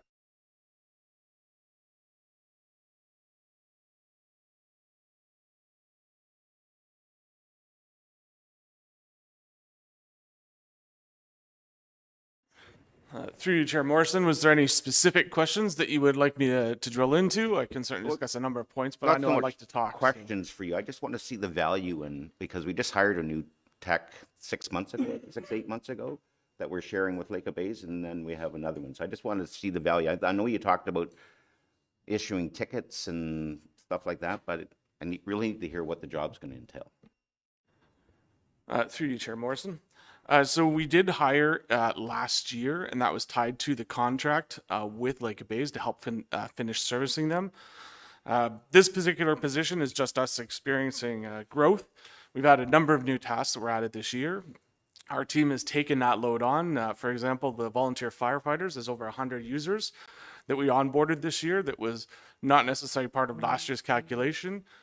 Within this year, we had an additional 20 FTEs, so full-time equivalents that were added to Huntsville that we have continued to support. That's also shown up through our ticket loads, which is what we're using as part of our metrics, and we can certainly get into all the details there. But over year, we're looking at over 20% increase in individual requests into the department.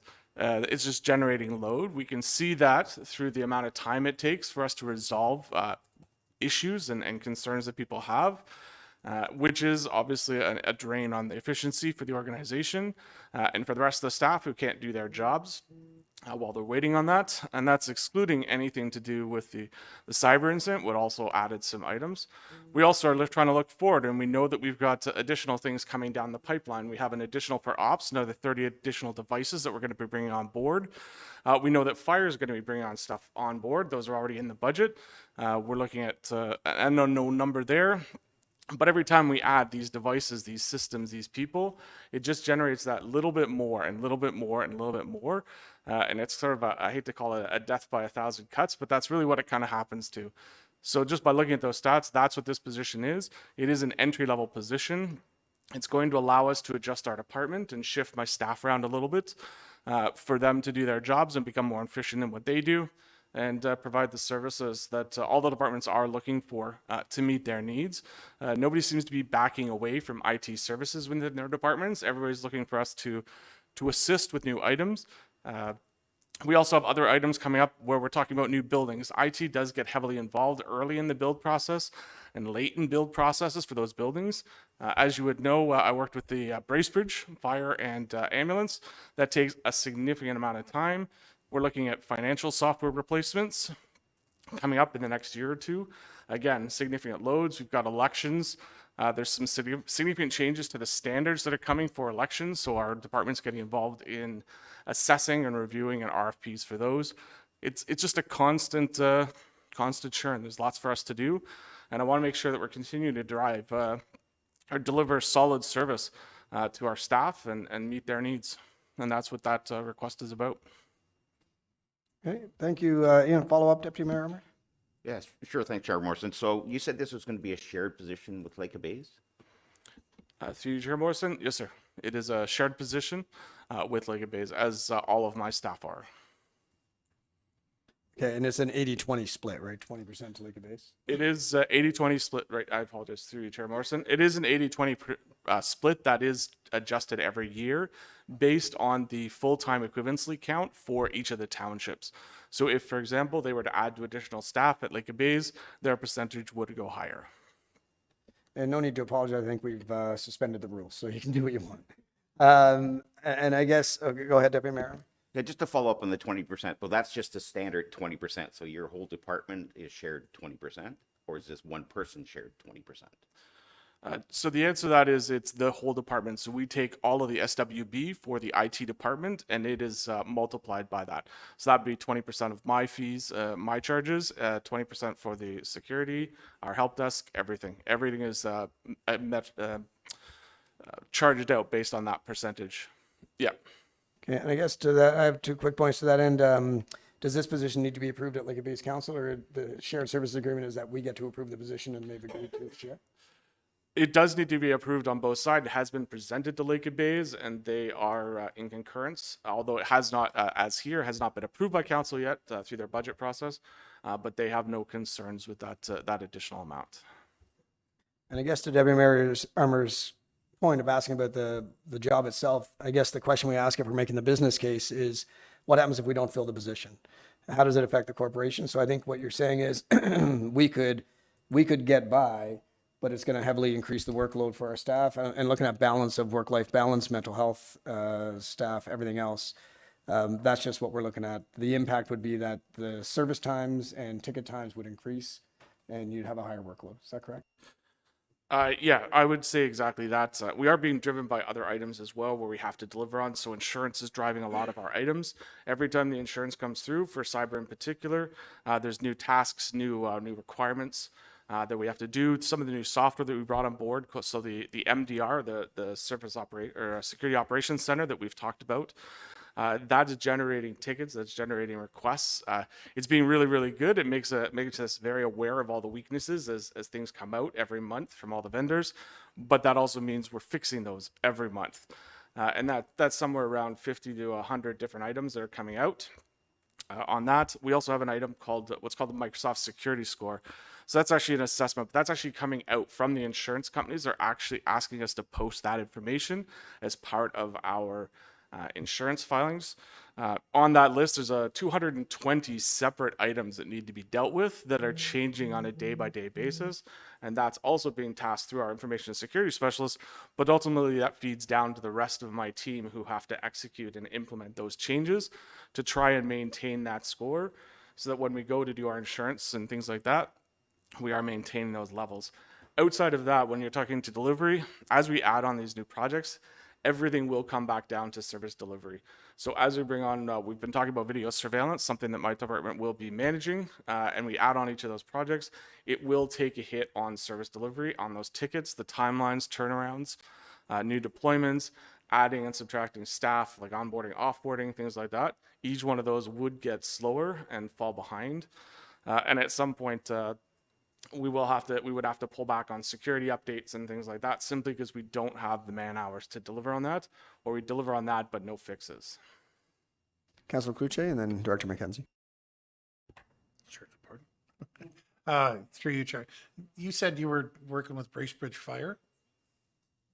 In my previous life, Councillor Armour knew me when I worked with that building, just as an experience of how much time that they saw my face in that building as the IT build. It does surprisingly takes a lot of IT time to do a new build and get that ready and do all the inspections.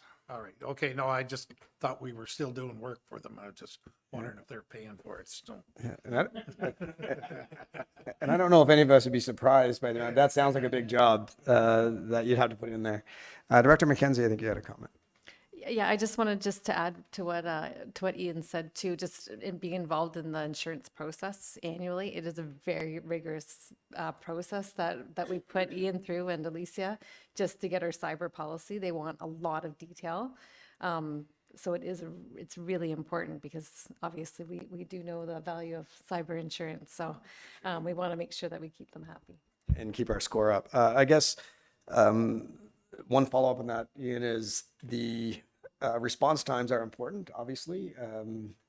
I hate being on hold for a certain company and they say we're experiencing an unusually high volume of calls. I'm like, well, if it's been that way for 17 years, it's not unusual. It's just a high volume of calls. You don't have enough staff. So that bugs me. And I guess the question I have is can you give me an example over the last couple of years on the service level response time change, on the tickets, et cetera? I don't have the specific stats on that. I can pull them through our system. What I can say is that if we look back a year ago, we were looking at averaging around 30 to 40 open tickets. So that's requests. Some of those are long-term requests. So if we know if somebody's coming onboarding or offboarding, we know that we have a window of time. So those can sit there. But right now, I just checked it a few minutes ago, we're at 81. So I have over double the tickets that are just open, pending resolution. Again, allowing for some of those to be float. Those items, there's still a significant number that are sitting there waiting. And we just don't have the staffing. We've got Dave working hard over there to make sure that everything goes really well, but that's one of our key staff members who would be actioning those items, and obviously he's not doing many of them right now. So that would be. So, sorry, I don't have a firm answer. I can absolutely put that together on what those response times are, but That I'm gives you a using pretty that good number. idea. The response time is such that it's doubling your active tickets. That adds up. And I guess when we're discussing this position on potentially taking it out of the budget, we just have to acknowledge that should we decide it's not in the budget, then we just acknowledge that we're going to be okay with those response times. And that's something, I'm not saying I'm not okay with it. It's just something to discuss. Councillor Fitzgerald? Thank you, Chair Morrison. Through you to Ian. Ian, are we at risk of possible turnover due to unusual workloads? Is everyone okay? I am extremely lucky that I've got an amazing team of staff. I haven't heard of anybody looking around and exploring, not that I'd be the first person they'd talk to about it anyways. But that being said, I don't hear too many grumbling about it. I know that they work hard, they try and deliver. Even on, my guys were talking about working overnight last night on a few items that they were under pressure for. But at the moment, I haven't heard anybody at the breaking point yet. But That's good to know. I mean, I personally don't want any of our staff working overnight. It's something I would like to avoid at all costs because I want people to be able to unplug, try to have a life with their families. So that is something I'm glad you mentioned that. Any other comments on this position? And thanks for bringing it up, Deputy Mayor. Councillor Clark? Thanks, And Chair. then Just a Kenny quick Pelayo. comment. I definitely appreciate what our IT department does. And there's no doubt about it that it's a growing responsibility that all municipalities are having to take on. But I can't get behind it because, I mean, part of my job is, I have to decide what to support and what not to, and this is the one on the list that I'm not going to be able to support. Thank you, Councillor. And to that effect, I'm assuming you already updated our list with this position, or potential amendments. Sorry, I haven't updated to take this position out. Is that what? I would say from Councillor Clark's comments and some comments around the table, it's probably worth putting in there for discussion on the amendment. Yep. And then go over to Director Kalea. Thank you, Chair Morrison. Just a couple of things I wanted to note. One is the video surveillance that Ian touched on. Prior to, our video surveillance was really a name only. IT didn't really look after it or do much with it. Ian now today has it all. And being that he has a great technical background, he's working with all of those components. So that's totally something that was never touched before. The other thing is the towers. I know we had the tower given to us, I think it was 211 up on Florence Street, and that was pretty much all we had in name only.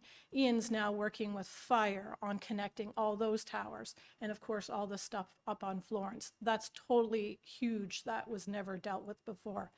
The last thing I want to note is the potential builds that may come down the road. I know there's talk of Medill and whatnot, the fire. So Ian would be involved heavily in the design stage of all that. So those are three things that really have never been on the docket before that are today, the difference. And that's very valid to consider. And I think for me, this one falls in between a need and a want. I mean, it's probably a necessary upgrade. Is it a necessary need today or want? It's hard to say. Councillor Schumacher. And then I think there's someone. Thank you. I would concur. I'm kind of looking at it. If we look at the amendment piece, I'm maybe okay to look at it because I understand there's a lot coming up for 2026 with elections and all the stuff that we have put on the table, but the builds I don't believe are happening in the next 2 years. So that whole planning process to me is a 2026, 2027 thought going forward. So I do like that it's shared. I do like that this whole cost is not ours. I just don't know if it's a need this year but I guess speaking to the levy, is that's why you got it in for the 2 years? I know Ian wants to add one thing, but if I can just add one quick thing. The one thing that is in the draft budget right now is the financial software implementation. And I have been involved in that the first time we did it, and it is very heavily IT intense. So it will require a lot of IT's time for that project. So I just wanted to point that out, but I also think Yes, that means during that time, you're going to see increased times to respond because our team needs to focus on that. Ian? Sorry. The other thing I apologize I didn't mention there is within our budget I do have some consulting dollars in for education for this year. So that's somebody to come in and start building educational modules for staff on how to use their applications and those items.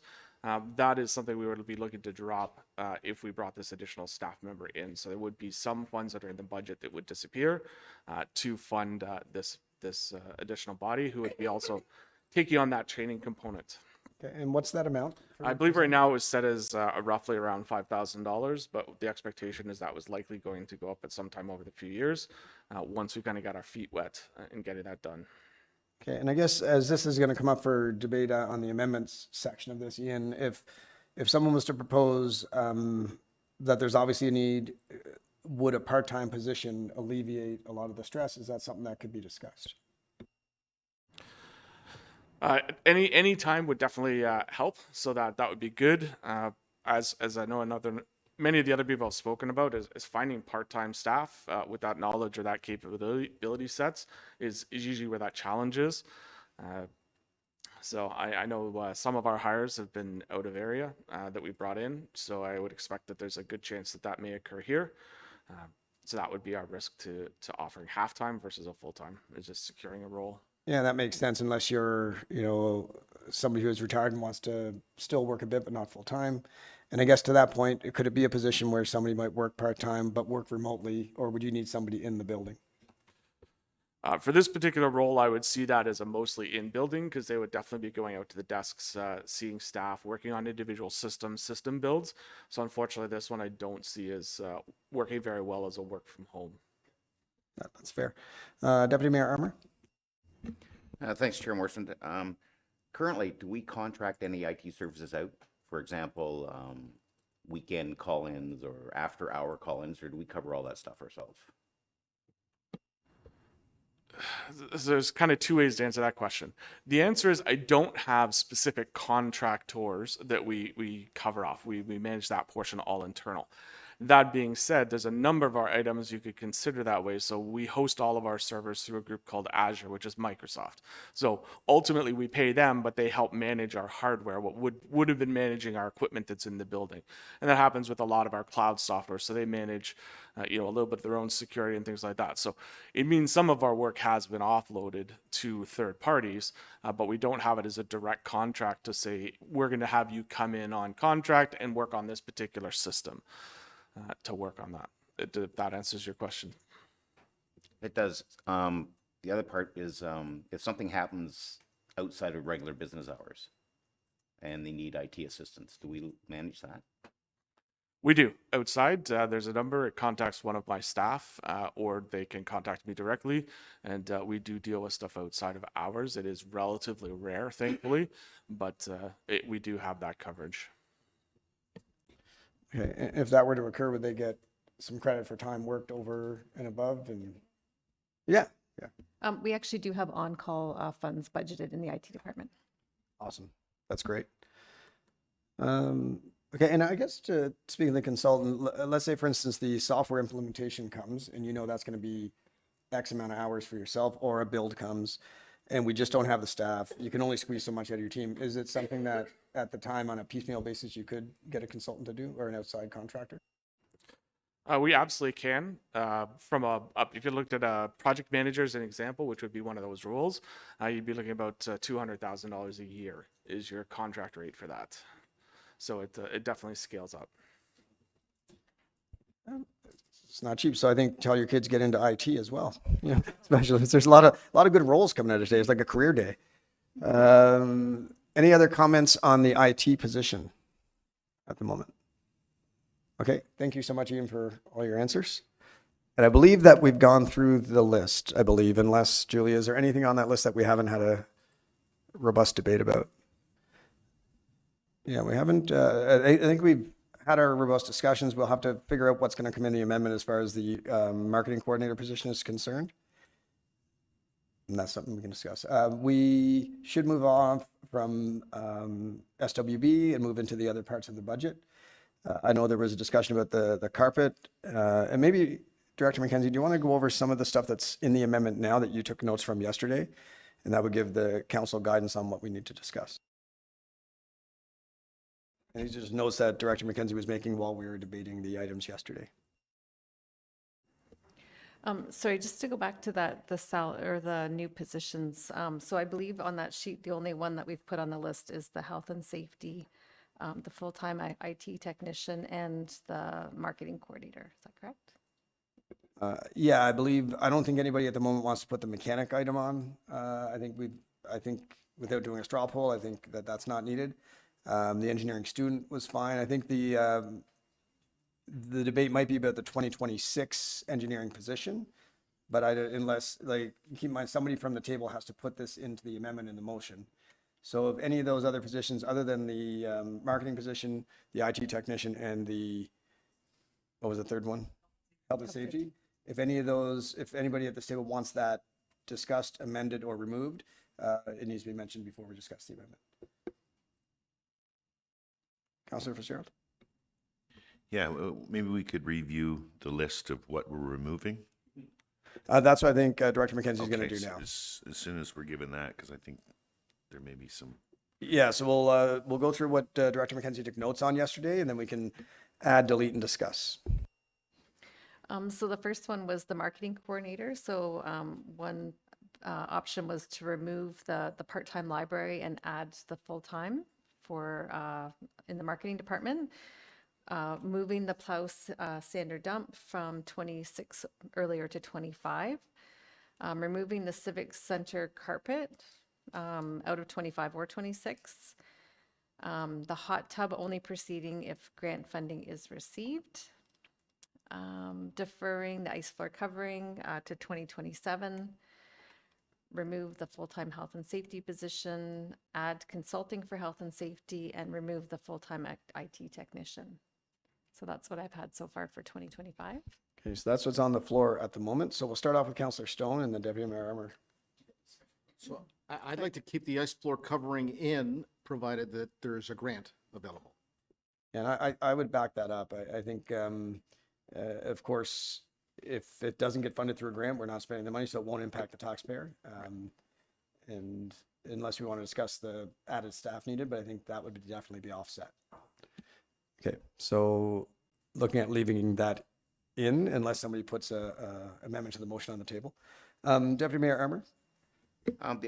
Sorry, Chair Morrison, the ice floor covering, it's already in with the DC report. So are we going to have multiple reports coming through, or just remove it completely from the DC then? So. Well, I think. I think it's a want, not a need, personally. Yeah, I think not to discuss my thoughts on the DC inclusion here, but it's hard to justify that as a growth item. So I think it might end up coming out of the DCs and just staying in here as a grant funded only, is how I see it as chair, but that's something that we can discuss. Did we not also discuss the sledge hockey renovations to 200,000? 2027, yeah. So yeah, explain how that will work, because we're not putting it in the budget for 2025, 26.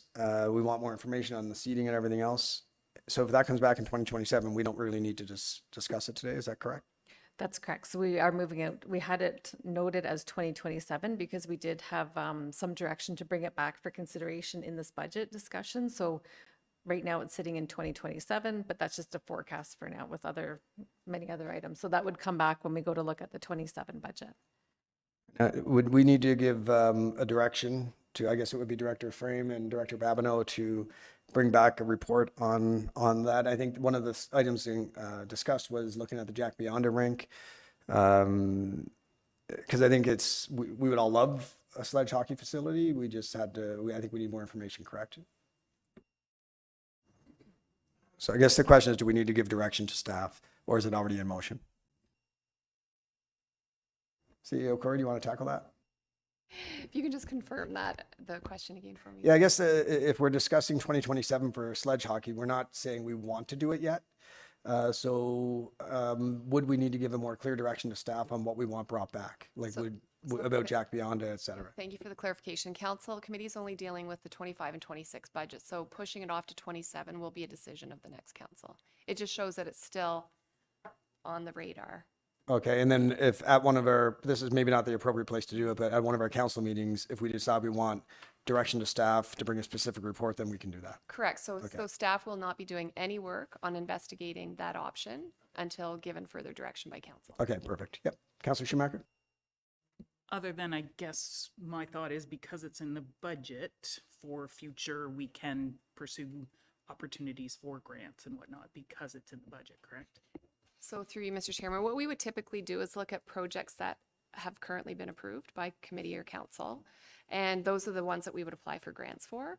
So if it's, again, on the radar, it's on the list. If there's something that would come up that nothing else in 25 or 26 would qualify for, we may apply for that in 27. But just also keep in mind when we do apply for grants, they're not usually fully funded. So there's still a financial commitment from the municipality.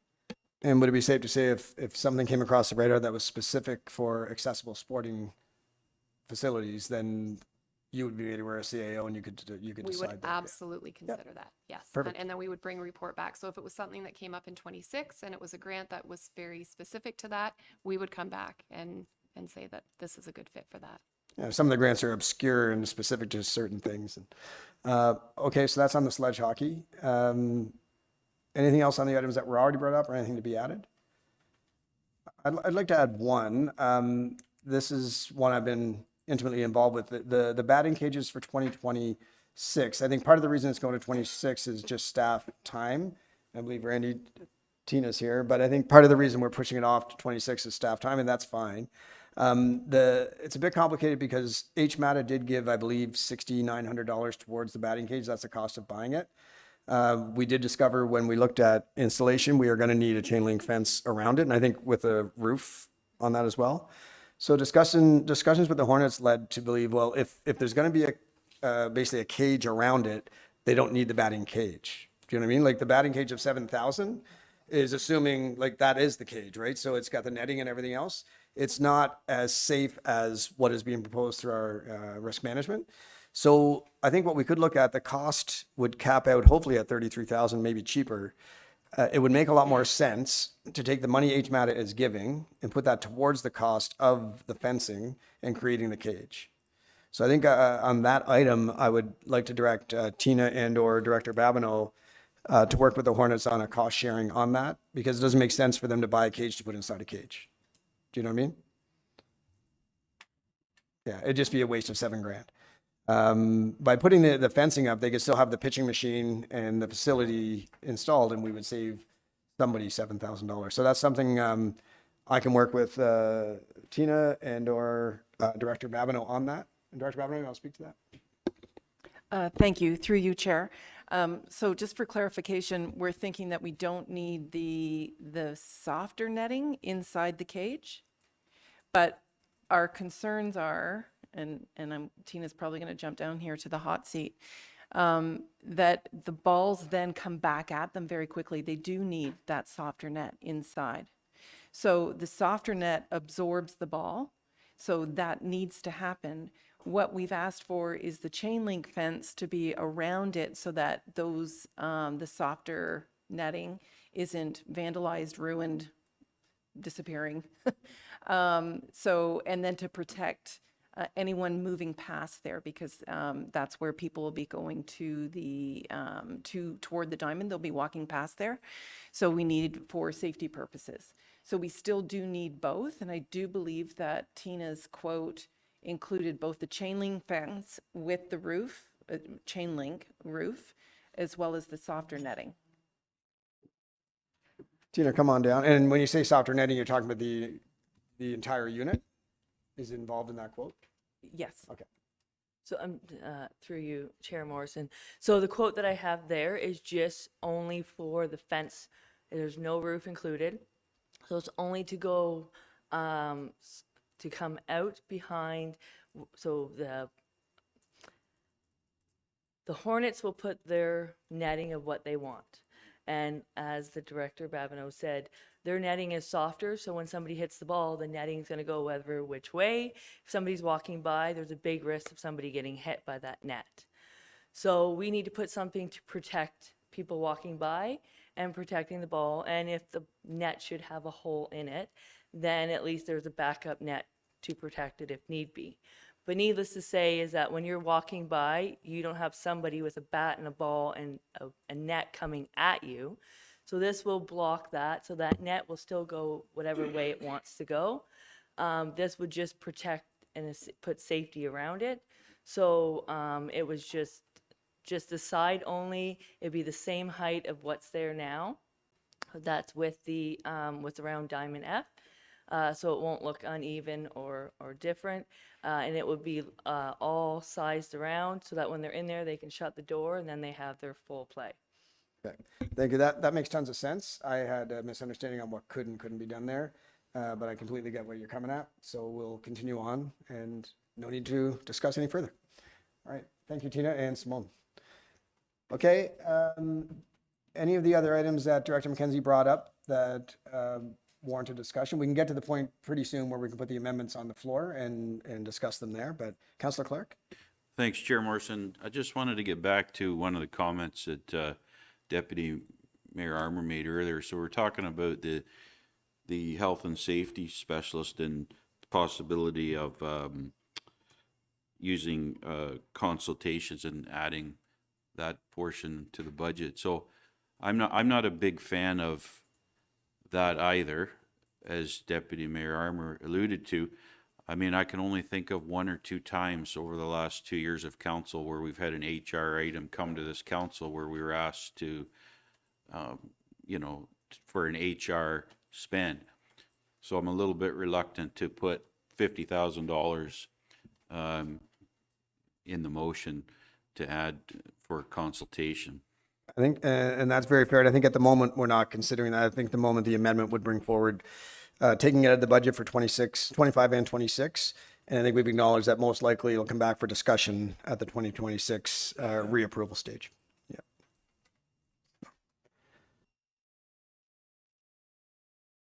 Yeah, Director, Councillor Fitzgerald. I gave you a promotion. The pay would be better. Each department has an allowable limit they can spend without coming to council anyway. Our policy does allow for that, but they also have to find a funding source to offset that. So it's not just that they can go over, they're supposed to find a funding source that supports that. Okay, and maybe to the CEO or Director McKenzie, or Jessica, as far as the point of order, would the next steps be, I'll call for one last round of any additions or discussion, and then would we put the amendment to the motion on the table for discussion?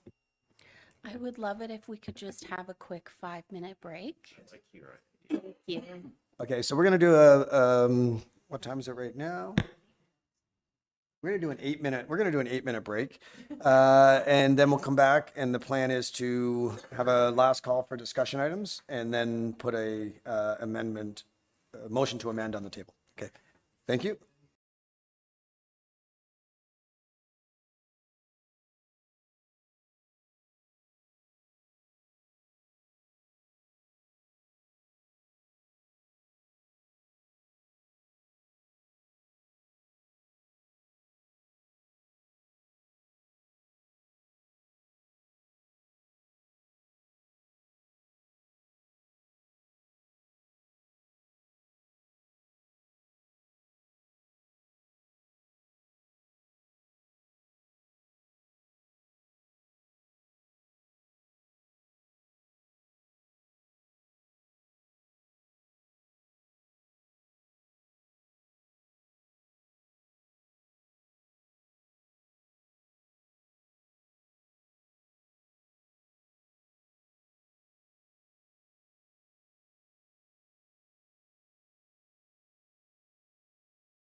Okay, thank you, everybody. It was a bit of a longer delay than expected. We had a lot of work to do to make sure we have our amendments and everything done properly, but now we are ready to go. So based on our discussion, we have a series of amendments to present, but we need them to come from the floor. We need movers and seconders. So I'm going to go line by line. Julia, if you could even, maybe I should take your list. I'll use the list that Julia provided for me right here. And then we're going to go through them one by one. And then if somebody on the floor wants this discussed as an amendment, then somebody has to put it on as a motion to amend. So the first item is the part-time library marketing coordinator for half a year. Is that an item that anybody wants? Right now, it's included in the budget. Is it an item that somebody wants to discuss as an amendment? Okay. Councillor Renwick is going to move it. Now, what exactly would you like to put in the amendment? You just need to be specific. So I would like to see that position, not just for the library, but also a full-time position or a part-time position, no, a full-time position both with the town and the library. So it's a shared full-time position. That's what I would see. Okay, and then I'll speak to maybe CEO Corey or Director Frame. Do we need to be specific on the allocation of hours, if it's half and half, or is that something that we can let Director Frame deal with? Yeah, so through you, Chair Morrison, I think that's something that the library and I will work through through the MOU discussion. But absolutely, we will make sure that the library gets exactly what they need and want from a marketing perspective. So we don't need to be specific. So we need a seconder on that motion. We have a Councillor Cluche as the seconder. Then, of course, we'll open it up for discussion. Should we put it on the screen or should I just, because I'll need to read the amendment.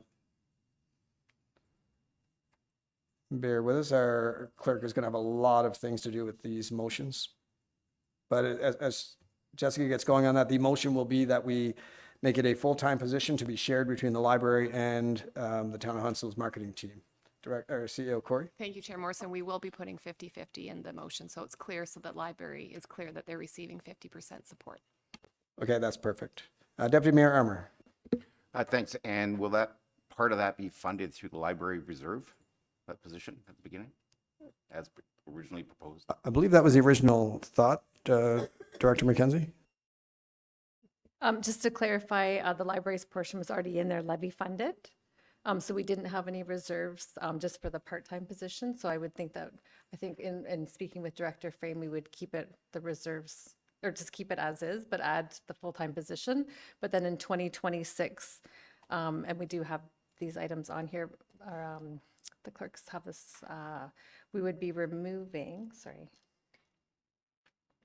we would be adding $20,010 from, it's been removed from my list here, for the MAT funding, to add that funding in to help support this position, as well as removing $5,000 for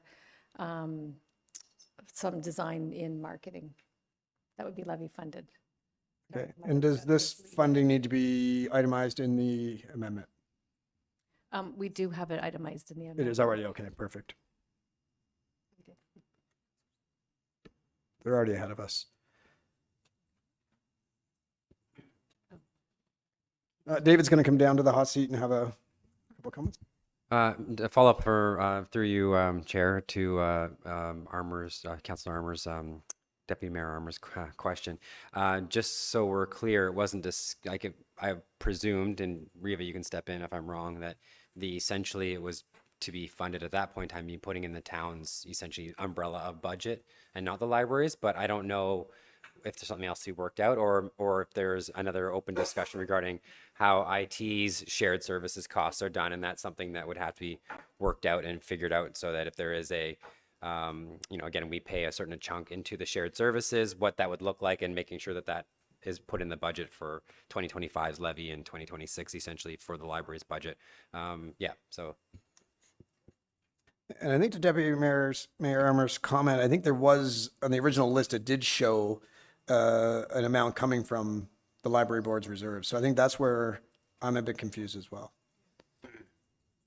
Yes, the original one of the options that was put into the budget for 2025 and 2026 was 2025 part-time June being funded from the town, and then 2026 basically a half-half between town and library essentially. So, and the half of the library being pulled from reserves to not impact the levy anymore. And then from there would be sort of a sorting out. There was no suggestion, but like working that into full-time. But if that's what you're talking to, that was what was in option A essentially. Yeah. Yeah. Yeah, and so I think now that we're going to a full-time position shared, is there not still an option to use some of that reserve for 26? Or are we not doing that now? It's potentially there. That wasn't necessarily discussed at the board level. They were willing to commit some reserves, but the whole idea of the shared position, I think they'd get on board. I guess it would just depend on sort of what it looks like and going forward. I think yes, that we could be in favor of that. But yeah. Okay, because it sounds like the library would still get their part-time position. They'd get 50%. And if the board had intended to provide some reserves, I think that would still be something that we should consider.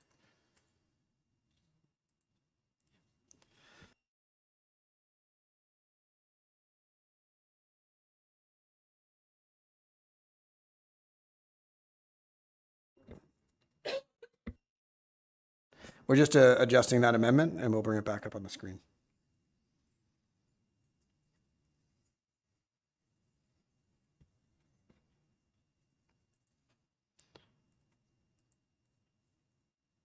Director McKenzie? Sorry, just because it's a little bit confusing. So just to clarify, so we're removing what was included in the draft budget, which was the position of the part-time marketing coordinator at the library. We're adding the full-time marketing coordinator, and then we're also adding in a reserve transfer from the library. Is that correct? And I just need to know the amount. I believe it was in the original. So it was not, sorry, it was in the. It was in one of the options. There was no dollar amount, I believe that was in there. It was just, it wasn't, I don't have a set dollar amount at this point, so I just want to make sure I've got Okay, I that. thought there before. was a $26,000 or something dollar amount. I think I did see a dollar amount in the presentation. So in option A, it says 20 hours a week, starting in June 2025, half year, 26,000 part-time position for the entire year, 2026, 53. So, and that was said it would be half funded position and 26 from reserves, Oh yeah, so there's not a specific dollar amount, but it says half funded. half funded. So now we're the looking at amount up half there- of a half. The amount up there is 49.6. So is that what we're halving? Or are we still doing that? I believe if that was going to be the cost for 2026, my interpretation would be that we'd be funding half of that from the reserve, but I'll let Director McKenzie elaborate, or maybe David. So I'll let David elaborate. Yeah, the reserve transfer was for 2026 to fund to help to fund that. If the 2025 was just asking the town to do the initial and then going from there. And 2026 to half town and half library reserves, if that makes it clear.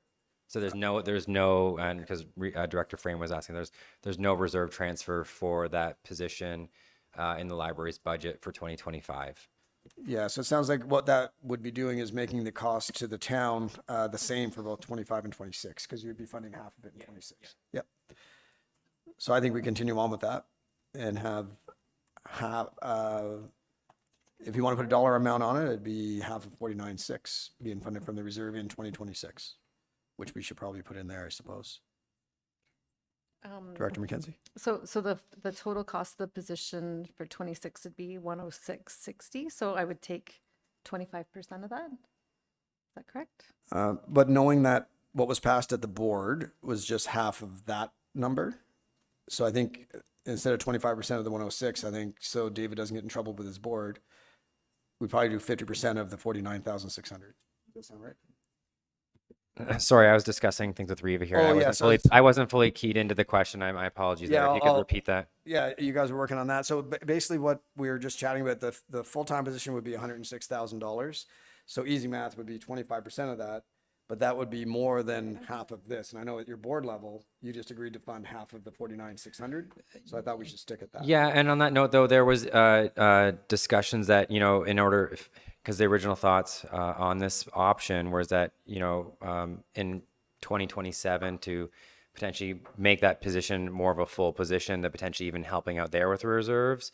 So that's not like they weren't open to the idea of committing more from reserves to that. And further to that, I think, sorry.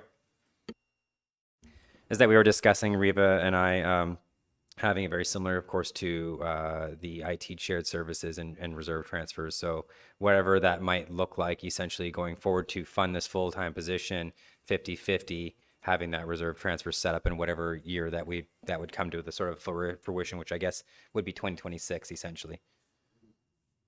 Okay, so it sounds like there is some money in the budget to help offset. I just want to make council aware that if we do take the funds from the library reserve in 2026, it'll have to be made up from the general levy in 2027, as it currently is written. So that would just have an increase of about 25,000. 2025 would have an impact of the part-time position of, I think, $26,000. Or no, $49,000 for the part-time position starting in June. Half of that because it's starting in June. 2026 would be half funded by, it'd be a full-time position, but partially funded by the library board. And then 2027, as it's written, would be fully funded by the general levy.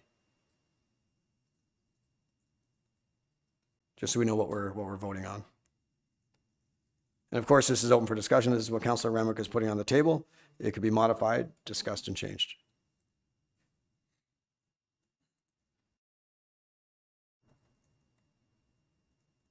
So the only change, I think the only change we're putting in now, Jessica, is that it would be, and I'm going to ask David to make it all work a bit easier. Can we just say 25% of the cost of the full-time position, which would be around $50,300?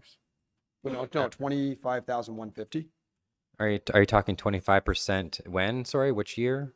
Well, if we go to a full 2026. So in 2026, we would do $25,150 from the library reserve for that 1 year only, unless somebody here wanted to ask if that could be continued on. But that's. Okay. Yeah, whatever works out easier. I mean, I think that the library board would be in favor of helping fund for 2026 half of the position, because that was sort of what was put forward in regards to the part-time position in 2026.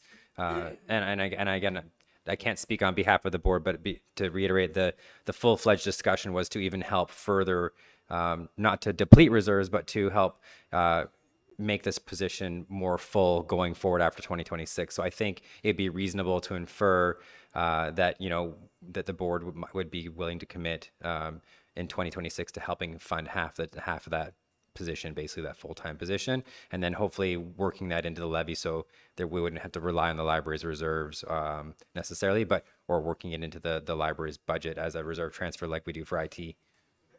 So Director Frame, is it safe to say that we could approve it the way it is with $26,150 coming from the library reserves for 2026, and then as we move forward into 2027's budget and 28's budget, we can decide how to fund it at that time?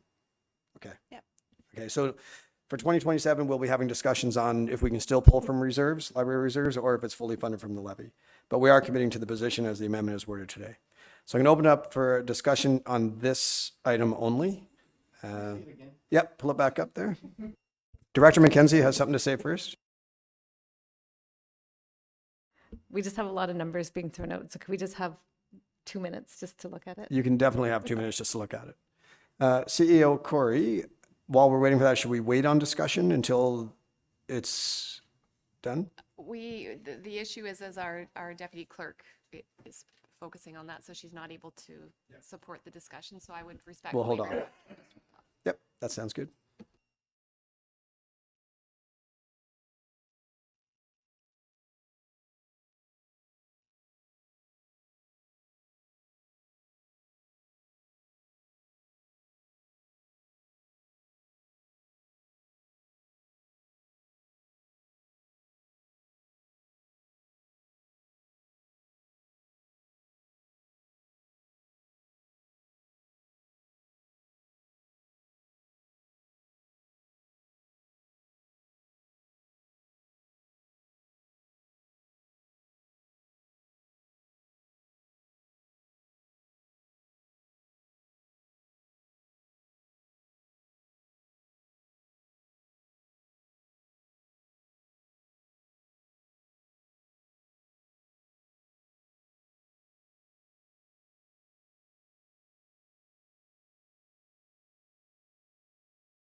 Okay, everybody, back at it.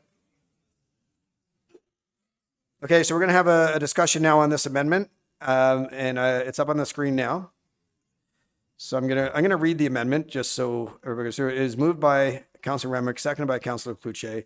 It is recommended that the following be amended. 2025, we're gonna add full-time marketing coordinator, band 10, starting July 1st, 2025, 50% Huntsville Public Library and 50% Town's Marketing Department, at a cost of $49,600 to be taken from the levy. Remove part-time library marketing coordinator for half year, which had a cost of $26,120 to be taken from the levy. And we'll scroll down to the next part. And that's it. Oh, we're not dealing with 2026? There it is. There it is. Okay, so 2026, we are adding marketing coordinator, 50% library and 50% town, at a cost of $106,600, $20,200 from MAT, and $24,800 from library reserves. We have more. 2026 only, the remainder from the levy. We are removing design costs in the MAT budget of $20,000 to be funded from the municipal accommodation tax. We're removing corporate design marketing of $5,000 that was in the levy, and we're removing part-time library marketing coordinator, which was $26,120, which was coming from the levy. When you see all this, you can understand why Jessica needed a bit of time. This is a very complicated amendment. Director Frame? Sorry, just to clarify, that 26,120, is that the 2026 number or the 2025 number? It's under 2026. So 2026, I believe, was in the budget for the 50 because it was the full year.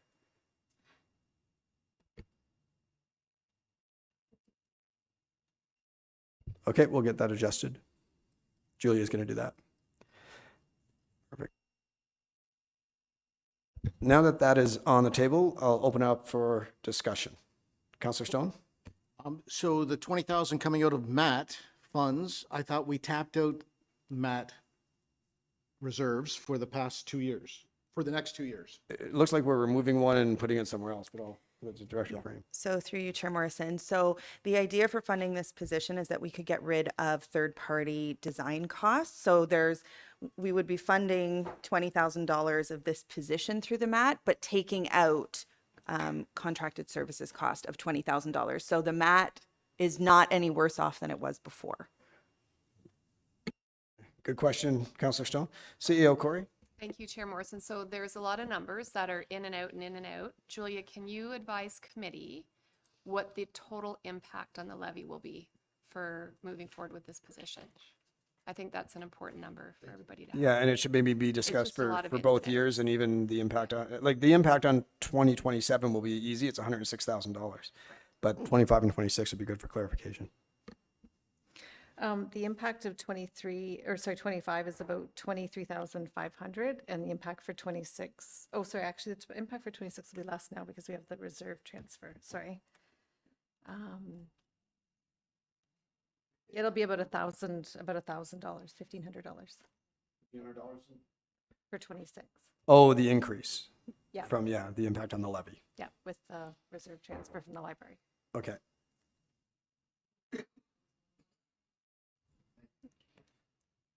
Okay, so 23,500 for 2025, and just let me 27. And that's because we're starting in June. That's correct.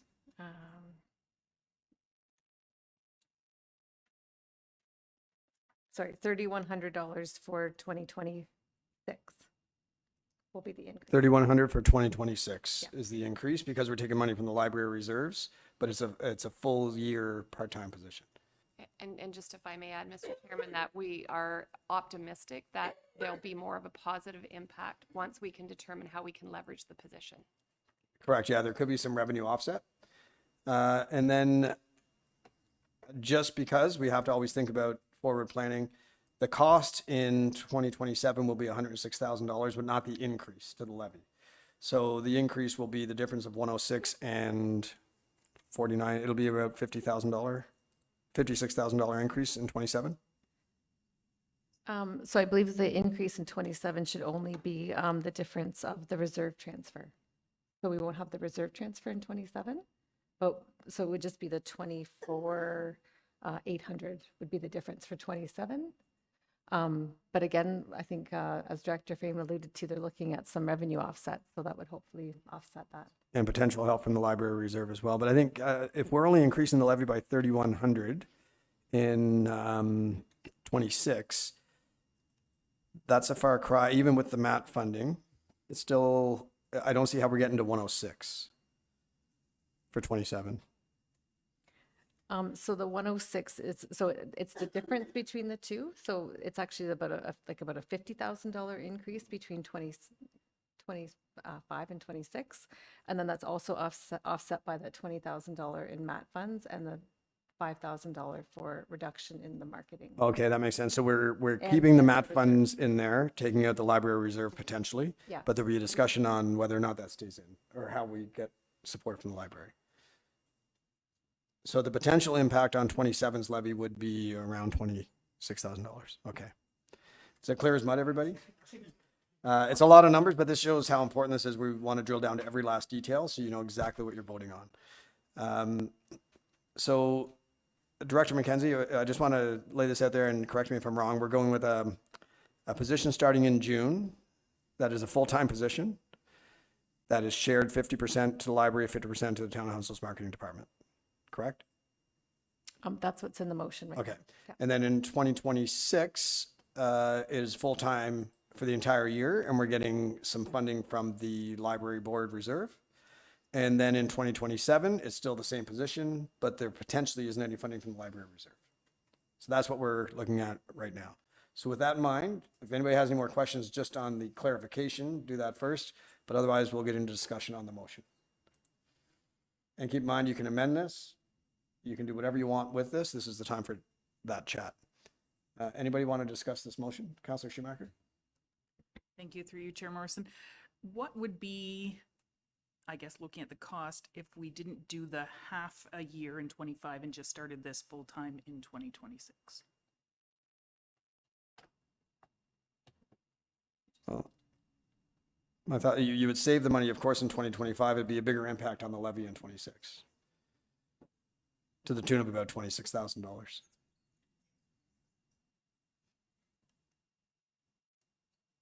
And that is not, if, and you can certainly amend the amendment if you wanted to hold off to 2026. It's an option.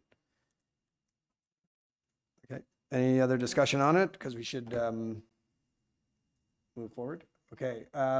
Would you like to amend the amendment, Councillor Schumacher? Sure, I would like to amend it to do the full-time position for 2026 and take out the 2025 portion.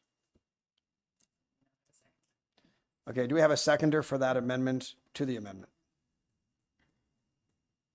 I don't believe we do, so that'll, so that amendment to the amendment will not be put on the table. So we are now, I'm going to call the vote on the amendment to the motion. All in favor? All opposed? So that's, Deputy Mayor, I didn't see, no. So that motion is defeated. Sorry, Mr. Chair. sorry, if that's I the can amendment. clarify, so Councillor Schumacher had posed a motion to amend that she couldn't get a seconder for. So now we're back to the main motion. Sorry, Jessica, I didn't mean to jump in. We're back to the Or amendment. So sorry. Yeah. I panicked for a bit. Yeah, we're not calling, not calling, Councillor Schumacher put a proposed amendment to the amendment and that did not get put on the table for vote or discussion. What we voted on just now was Councillor Renwick's and Councillor Cloutier's motion to amend, and it was defeated. Confusion on that, Mr. Chairman. Okay, so some people around the table might have thought we were voting on Councillor Schumacher's amendment, but that was never an option. So I will go back, if I can, Jessica, if I'm allowed to, because there was confusion, I will call the question again on the amendment. Now, the amendment is all of those items that were on the screen. So we're voting on everything on the screen, going full-time position shared between the library and the town of Huntsville, starting in June of 2025 and moving to a full year-round position in 2026. So that's what we're voting on. So I will call the question on that. All in favor? All opposed? It's 4 against 4, and we don't have a tiebreaker. It's defeated. Okay, so that motion is defeated. Okay, now keeping in mind, that motion is defeated, but that means that currently the budget has the halftime. There hasn't been a motion to remove from the budget, correct? So that motion is defeated, which means if we do nothing, then that item that was in the budget presentation is still in the budget. So if somebody wants to put a motion on the floor to remove the item altogether or do a different type of amendment, then that would have to happen now. Councillor Clark or anyone else, if you'd like to put a motion forward. Well, I'll put a motion. I'd like to remove it. Okay, so Councillor Clark would like to put a motion forward that we remove the position from the 25 and 26 budget for consideration, and I would need a seconder on that. And I'll second that. And we'll just give Jessica a moment to bring it up for discussion.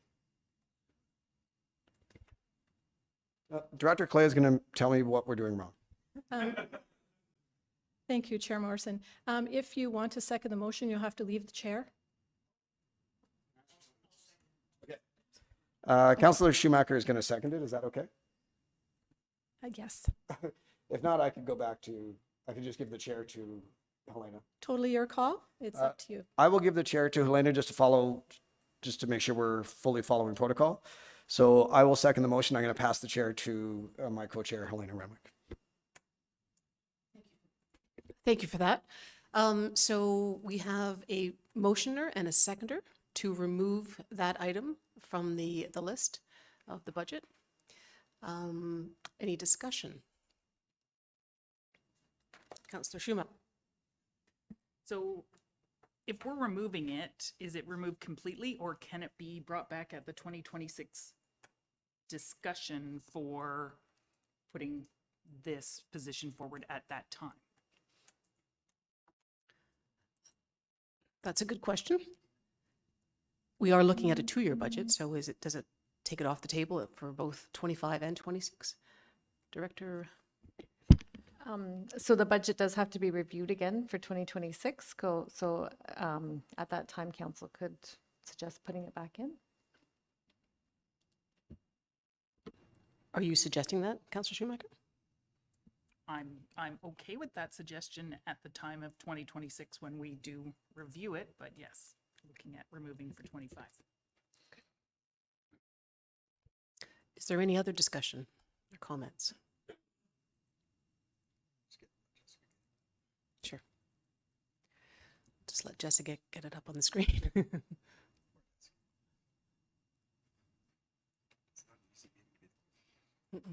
Can I just clarify? So we're just removing the part-time library marketing coordinator for 2025. Is that what I understood?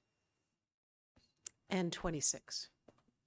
Because I think in the... And 26. Yeah. The position was both part-time in 25 and then potentially going 26 full-time, correct? No, still part-time in 26. Full year. But full year, correct. Councillor Schumacher.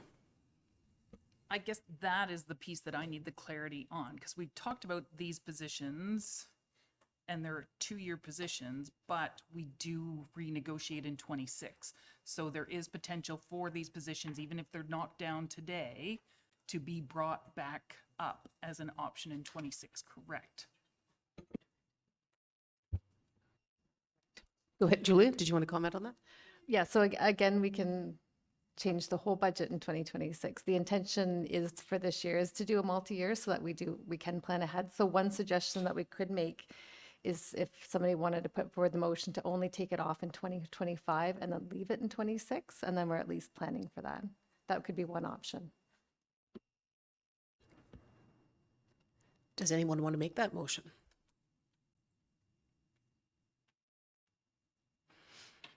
I don't believe that. I think we're still on the other motion, so we should move ahead. Okay, yeah, we're still on the other motion, correct. Yeah, I guess that could be done by amending the amendment.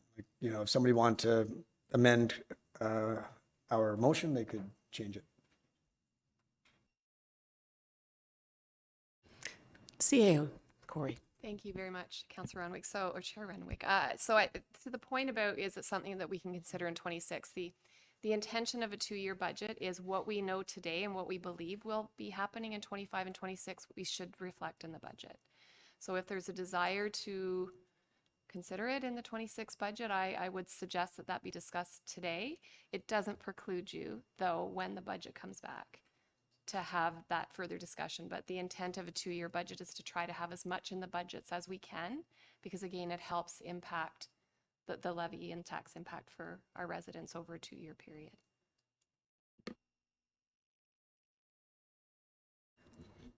All right, are there any more comments around the table? So we have a motion on the table to remove the position for 25 and 26. So completely taking it out of the budget. Yep. Shall we call the question? All those in favor, or sorry, are we still waiting for Jessica to put it up on the screen, or are you okay? Is everyone okay? Okay. So I'm going to call the question. All those in favor? And all those opposed? So the motion is carried. Pardon? Yes, okay. All right. I'm going to pass the chair position back to Councillor Morrison. Thank you for that, Councillor Morrison. And Tanya, I hope you're happy. Thank you for the break. It's a nice little pause. Good job. Okay, so now we're going to go on to the next item on the list, which is the full-time marketing coordinator. No, that was done. They were done together. Okay. So the next item that was brought up is the plow sander dump truck. And keep in mind this discussion, and Director Claire, I'd have to relinquish the chair again if I was the mover. Okay. I don't think Elena wants to do that right now. But, so the discussion that was brought up is that we need to buy 2 trucks. In 2025, buying that truck will cost us $450,000. The second truck to be purchased in 2026 would cost us $510,000 due to regulatory requirements, with the chassis having to be improved to handle some of those emissions controls. We talked about the fact that if we ordered both trucks in 2025, it wouldn't impact the levy because it'd be coming from reserves, but we would save ourselves $60,000 and get a nominal increase in the amount of money we could get back from the vehicle we'd be selling. Something I thought about last night, and something just to consider, is we would be taking a vehicle out of circulation potentially a year before its end of life. So there's also the average value to us for a vehicle, if it's 8 to 10 years, that's about, what would that be? It's about 10%. So it'd be about $45,000 or so of effective use we're not getting from the vehicle. So I think I'd still like to put this forward, but I would like Director McKenzie and maybe Director Bissonnette, or Shane's not here, but Director Bissonnette could speak, is that if we do order the vehicles in 2025 or to be delivered, can we ask that the delivery of the second vehicle be delayed as long as possible so that we get the effective use out of the vehicle we currently have? Does that make any sense?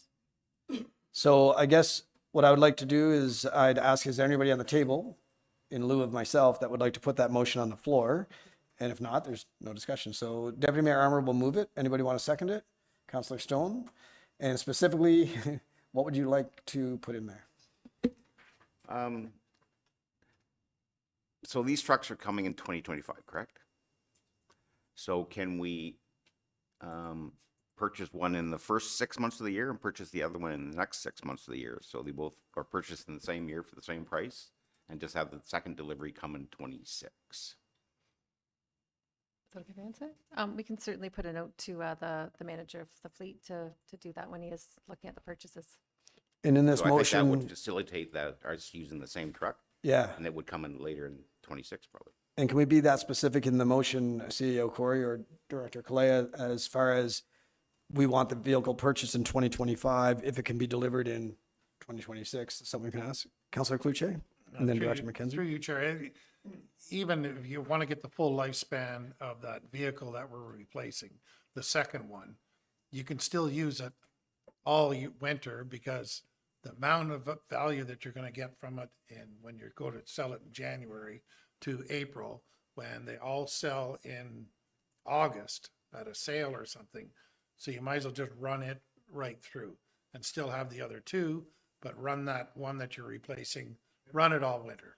That's a great point, because with, we talk about vehicles being down and everything else, so that's something we can address as well. Director McKenzie? So I'm not a fleet manager, but I would say maybe if we didn't put such tight restrictions on it, we could just because it is far out, if something does happen and he did need to purchase it sooner, then he's not being restricted from it. Like if there was a breakdown or something of that nature, but we can certainly just give him that direction to make sure that we're looking at extending that as long as possible. Yeah, sure. Less restrictive on the motion, but with direction going to Shane of what our intentions are. Councillor Cluche? Also, I don't know, maybe by buying the two of them at the same time, I don't know if you get a better deal or not. I don't know how the procurement works. It might not. I think they probably have their set prices and that's it, But it's certainly something to explore. It's a good point. Director McKenzie? I know Shane's not here, but we do go through a lot of group and government purchasing, so we don't actually go out for like a public process. It is a public process, but we don't do it for each vehicle specifically. So it gives us a lot of leverage when we are purchasing that we don't have to do bulk, because it already is bulk for Ontario municipalities. Okay, so it sounds like Deputy Mayor Armour, seconded by Bob Stone, would like to put a motion on that we purchase both vehicles in 2025. And that can be as simple as it is, providing that we are giving direction through Director Bissonnette and our treasurer that it's to be extended if they can. So can I just clarify one thing? The one's already in the budget, so that doesn't need to be in the motion. It's just to move the one from 26 Okay, to yeah. 25. Yeah, Sorry. so, yeah, that's good. Good point. We're just moving the vehicle to 25. Okay, so I'll read the motion. We'll have a discussion. Moved by Deputy Mayor Armour, seconded by Councillor Stone. It is recommended that the motion be amended as follows. Add to 2025, remove from 2026, the plow sander dump 140-50 at a cost of $450,000. Money coming from Fleet Capital Reserve. So that is the amendment. Any discussion on that amendment? With no discussion, I'll call the question. All in favor? And that carries. Okay, moving quickly along to the Civic Center carpet, 151-27. And if anybody would like to remove that from the budget, meaning that we would not be replacing the carpet in 25 or 26, I would just need a motioner. Councillor Stone, a seconder, Councillor Renwick. And what would be the motion, Councillor Stone, the wording of the motion that you would like to see? Simply remove that item from the budget. Perfect. I was told I have to be specific, so there you go. So Jessica will work on that motion. And because we know the exact wording, we can open it up for discussion. But the motion is going to be that we remove that item from the budget for consideration in 2025 and 2026. Any discussion on that motion? With no discussion, I'll call the question. All in favor? All opposed? Okay. One person wants a new carpet. Okay, moving. Sorry, Jessica, do you want me to give a pause? You're okay? Okay, I'm moving at lightning speed with no discussion, but. Yeah, as long as no one needs any clarification on the motion, some of these ones are easy. Yeah, they're pretty simple, yeah. Okay, great. And we have Director Clay paying attention as well. We'll make sure we're not getting in any trouble. Moving along to the hot tub at the Summit Center, 152-59. There was discussion about only proceeding with that if the grant funding was received. There's also the option to discuss about potentially funding because keep in mind, some of the grant funding is 50%. So we want to be specific on this wording if someone does bring the motion, if we're looking at only funding it if 100% of the grant is received or funding it at a reduced rate of the grant. So is there anybody at the table that would like to bring a motion to amend that item in the budget? Councillor Stone? You want to discuss Many grants, you have to come up with some of the money yourself. So I would be happy to propose that we only proceed if we receive up to 50% grant funding. Okay, great. So that would be the mover. Do we have a seconder for that? Councillor Cluche? And specifically, that is, I think what you're saying is that we would leave that item in the agenda, but to be specifically stated that it will only be funded if we get up to 50% of the cost through a grant. And this one I will wait on Jessica for. Okay, so we have a motion moved by Councillor Stone, seconded by Councillor Cloutier. It is recommended that the motion be amended as follows. Change, we're putting in the words requires grant funding. The item is the hot tub, 152-59, and we are only proceeding if the grant funding received. The cost of the item is $400,000, and the how we're going to cover the cost is $200,000 in a grant, $200,000 from the facility capital reserve. Any comments on that motion? With that, I'll call the question. All in favor? That passes unanimously. Okay, if it's okay with Jessica, I'm going to move on to the ice floor covering, and you stop me at any point if you need to work on the on the motions. The ice floor covering, 152-61. There was a heavy discussion about only proceeding if the grant funding is received. So do I have somebody who would like to motion that? Deputy Mayor Armour? Thanks, Chair Morrison. I'd like to see that motion read that with a grant and 50% funded through HMATA. Okay. Okay, that's very clear. So the item there, and Director McKenzie is going to speak to that, I think. I'm just wondering procedurally if we can add in third-party funding if we can't confirm it. Like they're third-party organizations, so I don't know if we can. Yeah. I'm wondering, like, it's very specific, which is good. And it claims that our council would only want that to be purchased if half of the money came from a grant and half of the money came from HMATA, which is a third-party arm's length organization. Is that something we can do, CEO Corey? Or do we have to be more general and say that other sources? Yeah, thank you, through Chair Morrison. So I think with this one, and again, I hesitate a little bit about 50% grant funding because sometimes we actually get more through a grant. I would be very hesitant to commit to another fund. So you could just say from another funding source, specifically not on the levy. Is that what you're thinking? Yeah, so I think what Deputy Mayor Armour is getting at, we could say a minimum of 50% grant funding, if you want to say minimum in case there's more. Because otherwise, if they get 75%, they say, no, the directive only said 50. And then the remaining balance to be funded from other sources, not from the levy. So what would have to happen, Chairman, is we would have to bring the report back anyway because the other portion of the town funding source hasn't been identified. So what this says is that that committee agrees that we could apply for grants. We would go and apply for the grant and we would have to report back and identify the remaining funding source to committee. Okay, so could we conceivably put it in as full grant funding? And then if we only get half, report could come back asking for half? I think that be that easier? full grant funding is probably not something that occurs. Right, I'm just thinking for ease of use, like if we went out for the grant and got 60%, 30%, 70%, you'd still have to come back to this table Yes, to we get the remaining. correct. Yeah. So if we put it in as full, it's wide open for the amount of the grant that could come, and then whatever shortfall there is could come back to this table. Yeah. So regardless, Mr. Chairman, we're reporting back to this committee, Okay. whether it's full or 50 or whatever. So Deputy Mayor, are we okay with putting that as full grant funding, knowing that it probably won't be full? Absolutely, Okay. absolutely. I just don't want to see it come on the levy. Yeah, okay, perfect. That accomplishes that mission. So do we have a seconder for this motion? Councillor Clark? We have a motion moved by Deputy Mayor Armour, seconded by Councillor Clark. It is recommended that the motion be amended as follows. We're not adding anything, but we're leaving it in as the ice floor covering, 152-61, only proceed if grant funding received. The cost is estimated to be $250,000, and the funding will be grant funding not yet confirmed, and remaining funding source to be confirmed. That's fair? Any comments or questions? All those in favor? Okay, and that carries. Thank you, Jessica. Thank you, Deputy Mayor Armour. Okay, now we're on to the full-time health and safety position.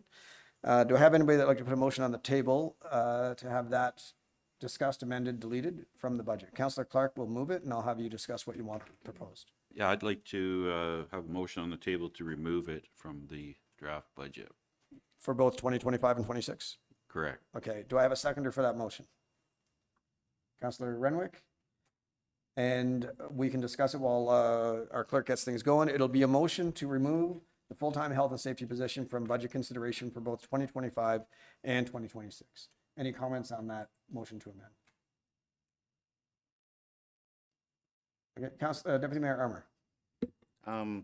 This is for the CEO, or I'm just curious, should we have a report come back on the value of this position and some way explaining why we need this position, like with numbers if possible? Or do we even have to have that in the motion and just have staff know that? So thank you, Deputy Mayor, through you, Chair Morrison. So we have had the position evaluated. I believe that's what you're speaking to, is the cost of the position, just for clarification. No, the value of the position, what it Within the would, yeah, organization. for the organization. So in discussions with the manager of HR, we definitely would like to come back with a report providing additional information on why we feel it's important to have the position. I think in the meantime, if we had some type of placeholder, because we do have the budget in front of us today, and if there was some type of a placeholder in that budget, whether we utilize it for consulting, because we do have some health and safety work that needs to be carried out in 25 that we're struggling with trying to figure out how we're going to get it done. But if we had a lump sum in the budget of a set amount, it would give us time to bring the report back. And then if committee decided to switch that to an SWB, then at least it is a placeholder in the budget. Okay, so the discussion from our CEO is if we want to add something into this amendment, providing a placeholder for a certain amount of funds for consulting work while the report is being considered. Anybody want to add that to the motion?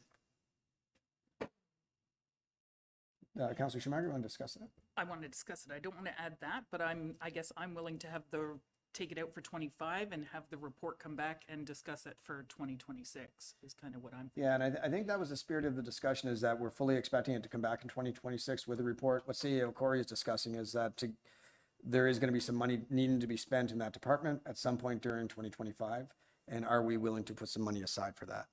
So that's really the question on the table now. Is anybody willing to put a motion on a motion to amend the amendment that would add in a placeholder of some funds?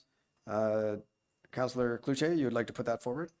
Okay, so Councillor Cloutier is putting an amendment to the amendment to put a placeholder of some funding for consultants' work for the HR department in 2025. We would need a number. So 5,000, 50,000. Okay, Councillor Cloutier is looking to, and then we'll just have to discuss this one item, right? So we'll move into just this item. So is there a seconder for putting aside $50,000 in consultant fees for 2025 for HR? We have Councillor Fitzgerald. So now that motion to amend is on the table for discussion. Any discussion on the $50,000 consulting allowance for 2025? Deputy Mayor Armour. I don't like consultants. I'm still not interested in spending $50,000 on consultants. What did we spend in 24, 23 in consultants? Did we have consultants come to the HR department? Like, I don't think we ever got those figures. I think there was a discussion that 23 had some HR consultants, but there hasn't been anything in 24 because Keith has been holding off on some items. I think that was the discussion. Director McKenzie, am I correct? Yeah, we haven't been spending money on consultants in health and safety. I think we've been holding off and we haven't had the time or the resources to move forward on those programs. So we haven't been spending the money on consultants at this time. But we did do some work in 2023 down at the Medill Yard, but it was more for like health and safety of the buildings, actually retrofits and that sort of thing, and clothing. So it wasn't necessarily large sums spent on consulting. So they're so busy they don't have time to spend money. Deputy Mayor Armour? So I think that was my question, Chair Morrison, that what's the value in paying a consultant? What's it going to bring us back? Well, and I think I see where you're coming from, is we're putting a blanket amount of money in with not knowing the exact work being done. I wonder, CEO Corey, if we don't put a placeholder in, could a report come back with an itemized cost and project to be consulted on and have us consider it for a variance? Yes, Mr. Chairman, that would work. I'm with you now. I'm not against it, and I think there's going to be a time this year where we have to discuss that. So I guess what I'll do is I'll call the question on the. Oh, sorry, Director McKenzie first. I just because the motion's not up, I just wanted to note that it is on the motion right now. It's for 2025 and 26, and thought I heard from Councillor Schumacher that she wanted to make a change to the 26. I don't think she wanted to add it. She didn't want to change it, but she wanted to be aware that we're going to have a discussion about it in 26. Is that correct? Yeah, like they're coming forward with a report, so we would discuss it in 26. Is this motion to completely remove it off the table for both years? Is that what you're saying? Yes. So this motion would be, well, not the motion we're discussing right now is just about the consultant. So we should decide on that first, and then we'll go back to the other motion. So I will call the question on the $50,000 consultant placeholder. All those in favor? We have two. All those opposed? Okay, so that was a good discussion that came out of the motion, so thank you for that. And now we have direction on how we'd like it to go. Now back to the original amendment, motion to amend. We are removing the item from 2025 and 26. Not in the motion, but something that's understood around this table is that there's a very good chance that there'll be a report coming back in 2025 to discuss the need for this position in 2026. So is there any further discussion on this motion to amend? Okay, with that, I will call the question. All in favor? All opposed? Okay, so that carries. All right, now we're moving on to the full-time IT technician with shared services with Lake Bays Township at an 80-20 split. Is there anybody at this table that would like to bring a motion to amend, delete, or discuss that position? Anybody want to bring anything about the IT position? Councillor Clark. Well, I'll put a motion on to remove it from 25 and 26. Okay, perfect. And we have a motioner. Any seconder on that motion? Councillor Schumacher would like to second that motion, and the motion will be simply read as we will be removing that item for 25 and 26, not to preclude us from discussing it again for the 2026. But yeah, we will be, that'll be part of the budget committee's process. Keeping in mind, when we don't add it in 25, if it does come in 26, it's a full impact on the levy for 26. And keep in mind too, by not adding this position, there will be probably some additional consultant or outside contractors fees. And a service level change as far as the speed of service. Not saying I'm against it, just want to make sure everyone is aware of the impact. Any discussion on this motion to amend?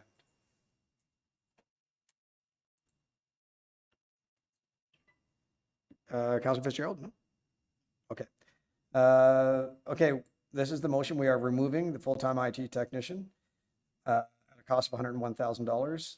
Funding would be from the levy by a reduction in the building department allocation and Lake Bays revenues. Sorry, the levy and a reduction in building department? Just to clarify that wording. Yeah, just to clarify, so there are certain positions that do have some funding from the building department. So this is one position that has a bit of funding from the building department, as well as from Lake Bays Shared Services. Okay, so would that be, we don't have an exact number on that, but you're saying that it wouldn't be 20%, being $20,200 would come from Lake Bays, and the remaining would be coming from the levy and money from the building department allocation. Do we know the breakdown or the amount?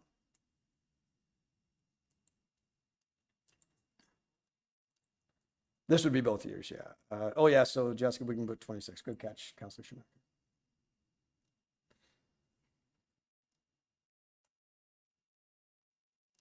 We're just going to try to get the amount coming from the building department allocation. Go ahead. I won't be able to give you the exact amount because I have to run all the calculations some kind to of do that, but approximate. it would probably be around like $2,000. Okay, so the amount is nominal, is not going to really impact the decision. Any other discussion about that motion? Okay, so I'm going to call the motion to amend, and you're voting on removing that position from 25-26, to be clear.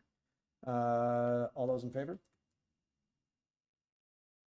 All those opposed? And that carries.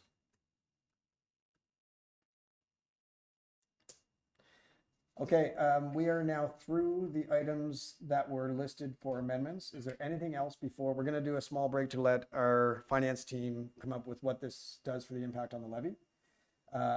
Probably a 5 or 10 minute break, and then we'll come back and vote on the main motion as amended. Before we do that, is there anybody that wants to add anything else for discussion before we go to that stage? Councilor Clark? Thanks, Chair. Well, I'd like to have a bit of a conversation about removing the engineer technician for 2026 from the budget. Okay, about removing it? Okay, so Councilor Clark would like to put a motion to amend, removing the position of engineer technician from the 2026 budget. Do I have a seconder for that?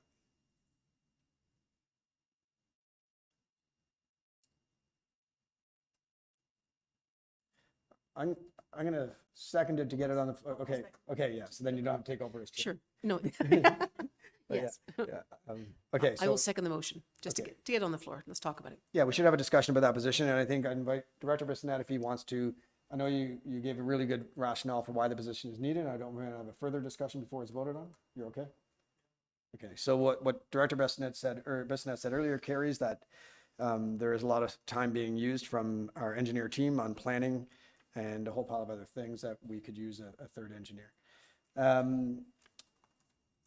So that is moved by Councillor Clark and seconded by Councillor Renwick that we remove the engineer position for 2026. I think CEO Corey's going to have a comment. Thank you, Chair Morrison. So just if I may ask the director a question then, so in clarification, so it would still be in as a part-time position for 26, or sorry, for 25, but you want to remove it for 26, just so I'm clear?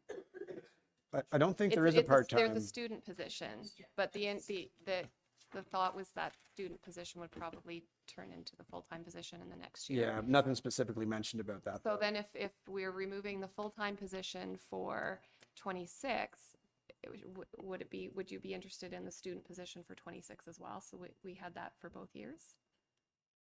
Just if everything was on the table, I think it's if we're removing the full-time position, I'd like some consideration given to at least another student for 26.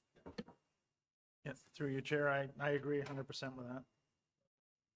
So I reached out to the original mover and seconder. Would you like to add in that the student carries over to 2026? Yep, I would add that. So and the seconder as well? Yes, I would agree with that too. Okay, so the motion will now read that we are removing the engineering position from the 2026 budget, and we are adding the student engineer to the 2026 budget. And yeah, Councilor Remmer? Thank you, Chair Morrison. Just to clarify then, for 2026, that that cost would be $16,000 as well for the engineering student? Yeah, Director McKenzie, do you think the cost would be the same? Same, Suzanne? maybe slightly higher. Okay. Yep. Okay, yeah. So, and of course, that before the 2026 budget is approved, we would have a firm number on that, but it should be around the same. We're passing it, but. Yep. Okay, all right. Okay, so that item is on the floor. Any discussion on that agenda item? Okay, I will call the question. All in favor? All opposed? Okay. All right, so that is defeated. So that item will stay in the 2026 agenda and the engineering student will not be added to the 2026 budget. Okay, well, that was, yeah, that was a lot. And I just mean, I just want nobody on our staff team to take this personally. We know how hard you're working. We know how much you're giving. We know you asked for these positions because you need them. We're just also balancing the needs of the taxpayer and trying to do the best we can for the taxpayer. So please don't think of this as council not wanting to help. That's not the intention. And I hope that comes across. We are going to take a small break to let our finance team come up with how the impact is on the levy. And I think there was a discussion, or we can have this offline. Deputy Mayor Armour, should we discuss that now, or we have it offline so it can come back as a discussion on the main motion? Thanks, Chair Morrison. I think it probably, once you hear the new number, I think it's better to have the discussion then. Okay, perfect. We have some ideas on that. It'll come back on the main motion for discussion. Okay, so it is right now 12:16. How long would you like, Director McKenzie? Maybe 15 minutes. So, Councillor Fitzgerald? Do we need to have a discussion with our clerk about our meeting bylaws and if we're in contravention here? Of going past the time? Yeah. I had a discussion with our clerk, Tanya Kalea, earlier, and she said to proceed. Done. And we are going to then have a break. Our DC meeting might start a tiny bit later. Yep, thanks for bringing that up. So how, 15 minutes did you say? Okay, so we're going to reconvene at just after 12:31. 12:31.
Thank you, everybody, and welcome back. Sorry for the slight delay, but as you can imagine, there was a lot of things we changed and a lot of work to be done by our clerks and our finance team.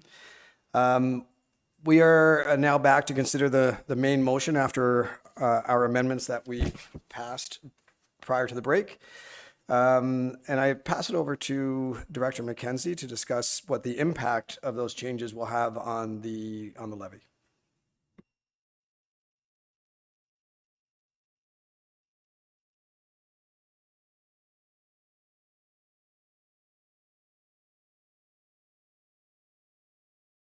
Thank you, Chair Morrison. So we did look at the 2025, and the impact that will have on the levy is about $225,000 for 2025, and then just slightly above that for 26. Okay, so to keep that in mind, that's right around 1%, give or take.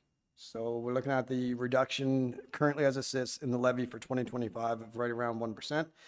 Now, of course, carrying over to 2026, there isn't as much savings. So the increase in the levy going up from 25 to 26 will still be somewhere in the range of where it is, because I think we're just saving about $16,000 or $20,000 off what was proposed. I want to thank you guys for working so quickly on that. That was a lot of work. And to the public, if anybody's watching at home, this just shows the amount of time we spent on each and every item there. It shows that we care deeply about how much money we're spending and where it's going. And again, a message to the staff, it's not that we don't want to support them, but we are looking at the overall picture for the town. So with that in mind, the adjustments we've made brings down the levy by about 1%. We have the main motion to consider. Is there any other discussion on that at the moment? Deputy Mayor Armour? Thank you, Chair Morrison. After this discussion and dropping the levy and saving $225,000, I'm okay with the current percentage of 4.84. So I'm curious if the group here would consider the savings that we produced today, whether it be the 225 or less, that we take that money and we put it into the roads reserve going forward. So we can get a step ahead for 26. Okay, and I'll go to Councillor Stone. Thank you. I would wholeheartedly support that. We did do the public survey, and they said to us that we need to do better for our roads. So it makes perfect sense that staff have come in under what we recommended as a percentage of 4.99%. Staff have done their job. We found some savings by not hiring certain other positions. But I would love to see those savings put towards roads. So putting it in roads reserves is a perfect solution, and it answers some of our problems. Councillor Schumacher. I would wholeheartedly concur. I echo those statements. I mean, I'm looking at the roads that are listed on there right now. Grandview, Old Muskoka. I mean, Old Muskoka was done maybe when I was 10 years old. So we're looking at a road that's like 40 years it's been, and we are behind the 8 ball. We've been behind the 8 ball for a bit on these, and I think it is time to we've been gradually doing it. I know past councils have as well, putting more into the roads, but I think we really need to do that on a better basis because our roads are lasting longer than they should to be replaced. Thank you, Councillor Schumacher. Councillor Renwick. Thank you, Chair Morrison. And I think as tempting as it is to take that 1% and lower the tax rate, I think I would have to concur with Councillor Stone and Councillor, Deputy Mayor Armour, to bring down the, not to bring down, but to actually put that money into reserves for roads. As Bob said, that was something that the survey told us that they wanted money put back into roads. So I would support that. It very much was a big item on the survey. Any comments? We're here, Councillor Clark. Thanks, Chair. I agree with the idea behind it. Just wondering, if we should be considering putting the full amount in or a portion, or I'm not sure how I feel about putting the full amount in, but I agree with the intent behind it. Yeah, I think Councillor Cloutier. I'd like to put a motion forward to put the whole amount in, if I can. Okay, so why don't we do that? Councillor Cloutier, seconded by Deputy Mayor Armour, to put the whole amount of the savings. We don't have the exact number now. Do we need to be specific, Director McKenzie? I don't believe we need to be very specific because it would actually just go back to the original levy that was actually presented in the main motion. So That's what we're perhaps the keeping. motion should read that we keep the levy increase the same for both years and that any and all savings go into road reserves. Of course, we know that 2026 is a work in motion, so that that may change by next year, but for 2025, should we just address 2025, CEO Corey? I believe we need the approval for the 2 budget years, Chair Morrison. So we're saying that if there is any savings on 25 and 26, that all savings go towards the road reserves. Sorry, with respect to that, I can certainly defer to the treasurer. But I think at this point in time, the savings that are being experienced as a result of the decisions today, we can reflect those in the 25-26 budget. And then when we visit the 26 budget again, that's where you would say if there's any additional savings to put back in. Okay, so just 2025.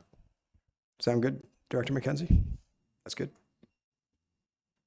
Sorry, I think it was 25 and 26, all right? Yeah. That's Over what the, sorry, yes, Director over the Clark 2 said, yeah. budgets, yes, sorry. Thank Over you. the 2 budgets, yeah. And there'll be more discussion about 26, of course. We can have that discussion. So the wording of the motion, I apologize, Jessica, for throwing it. So we have a motion moved by Councillor Cloutier, seconded by Deputy Mayor Armour. It is recommended that the motion be amended as follows. Maintain the current levy and add savings to roads capital reserve for both 2025 and 26. Open for discussion. As Councillor Clark had alluded to, we could decide to make half come off the levy and half go into reserves. We could do all of it.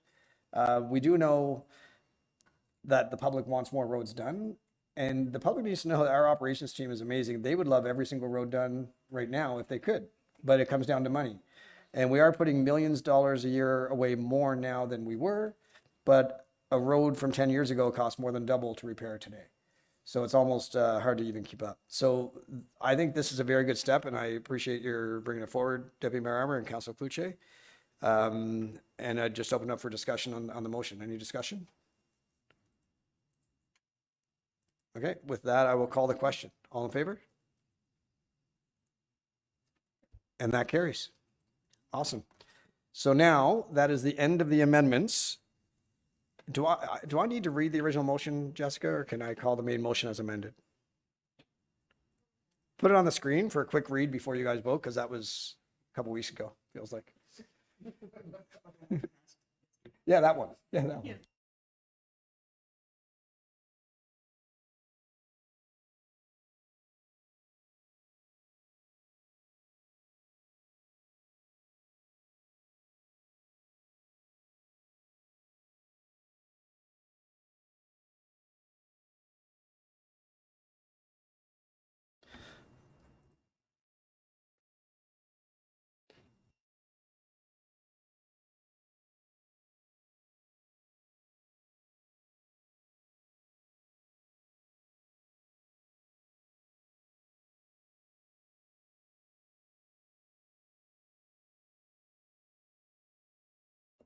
Okay, we're just going to bring up that motion for review and then we'll vote on it. Okay. Can I have a mover and a seconder? Okay, yeah, so can I get a mover on passing the main motion? Deputy Mayor Armour and Councillor Stone.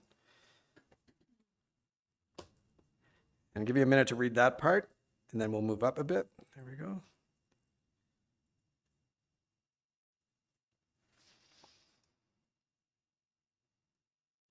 Okay.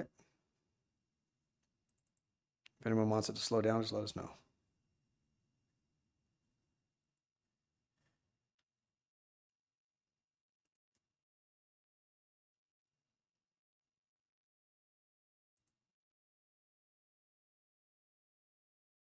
You're good.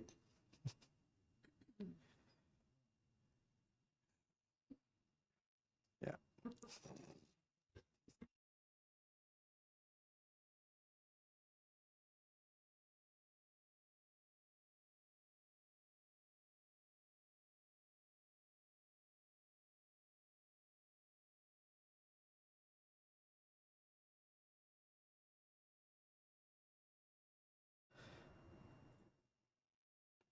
And Jessica, seeing how it's on the screen, do I have to read any of the red portions or no? Okay, good. Oh, we need an E. There we go. Just going to review something.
Okay, so we made a couple minor adjustments.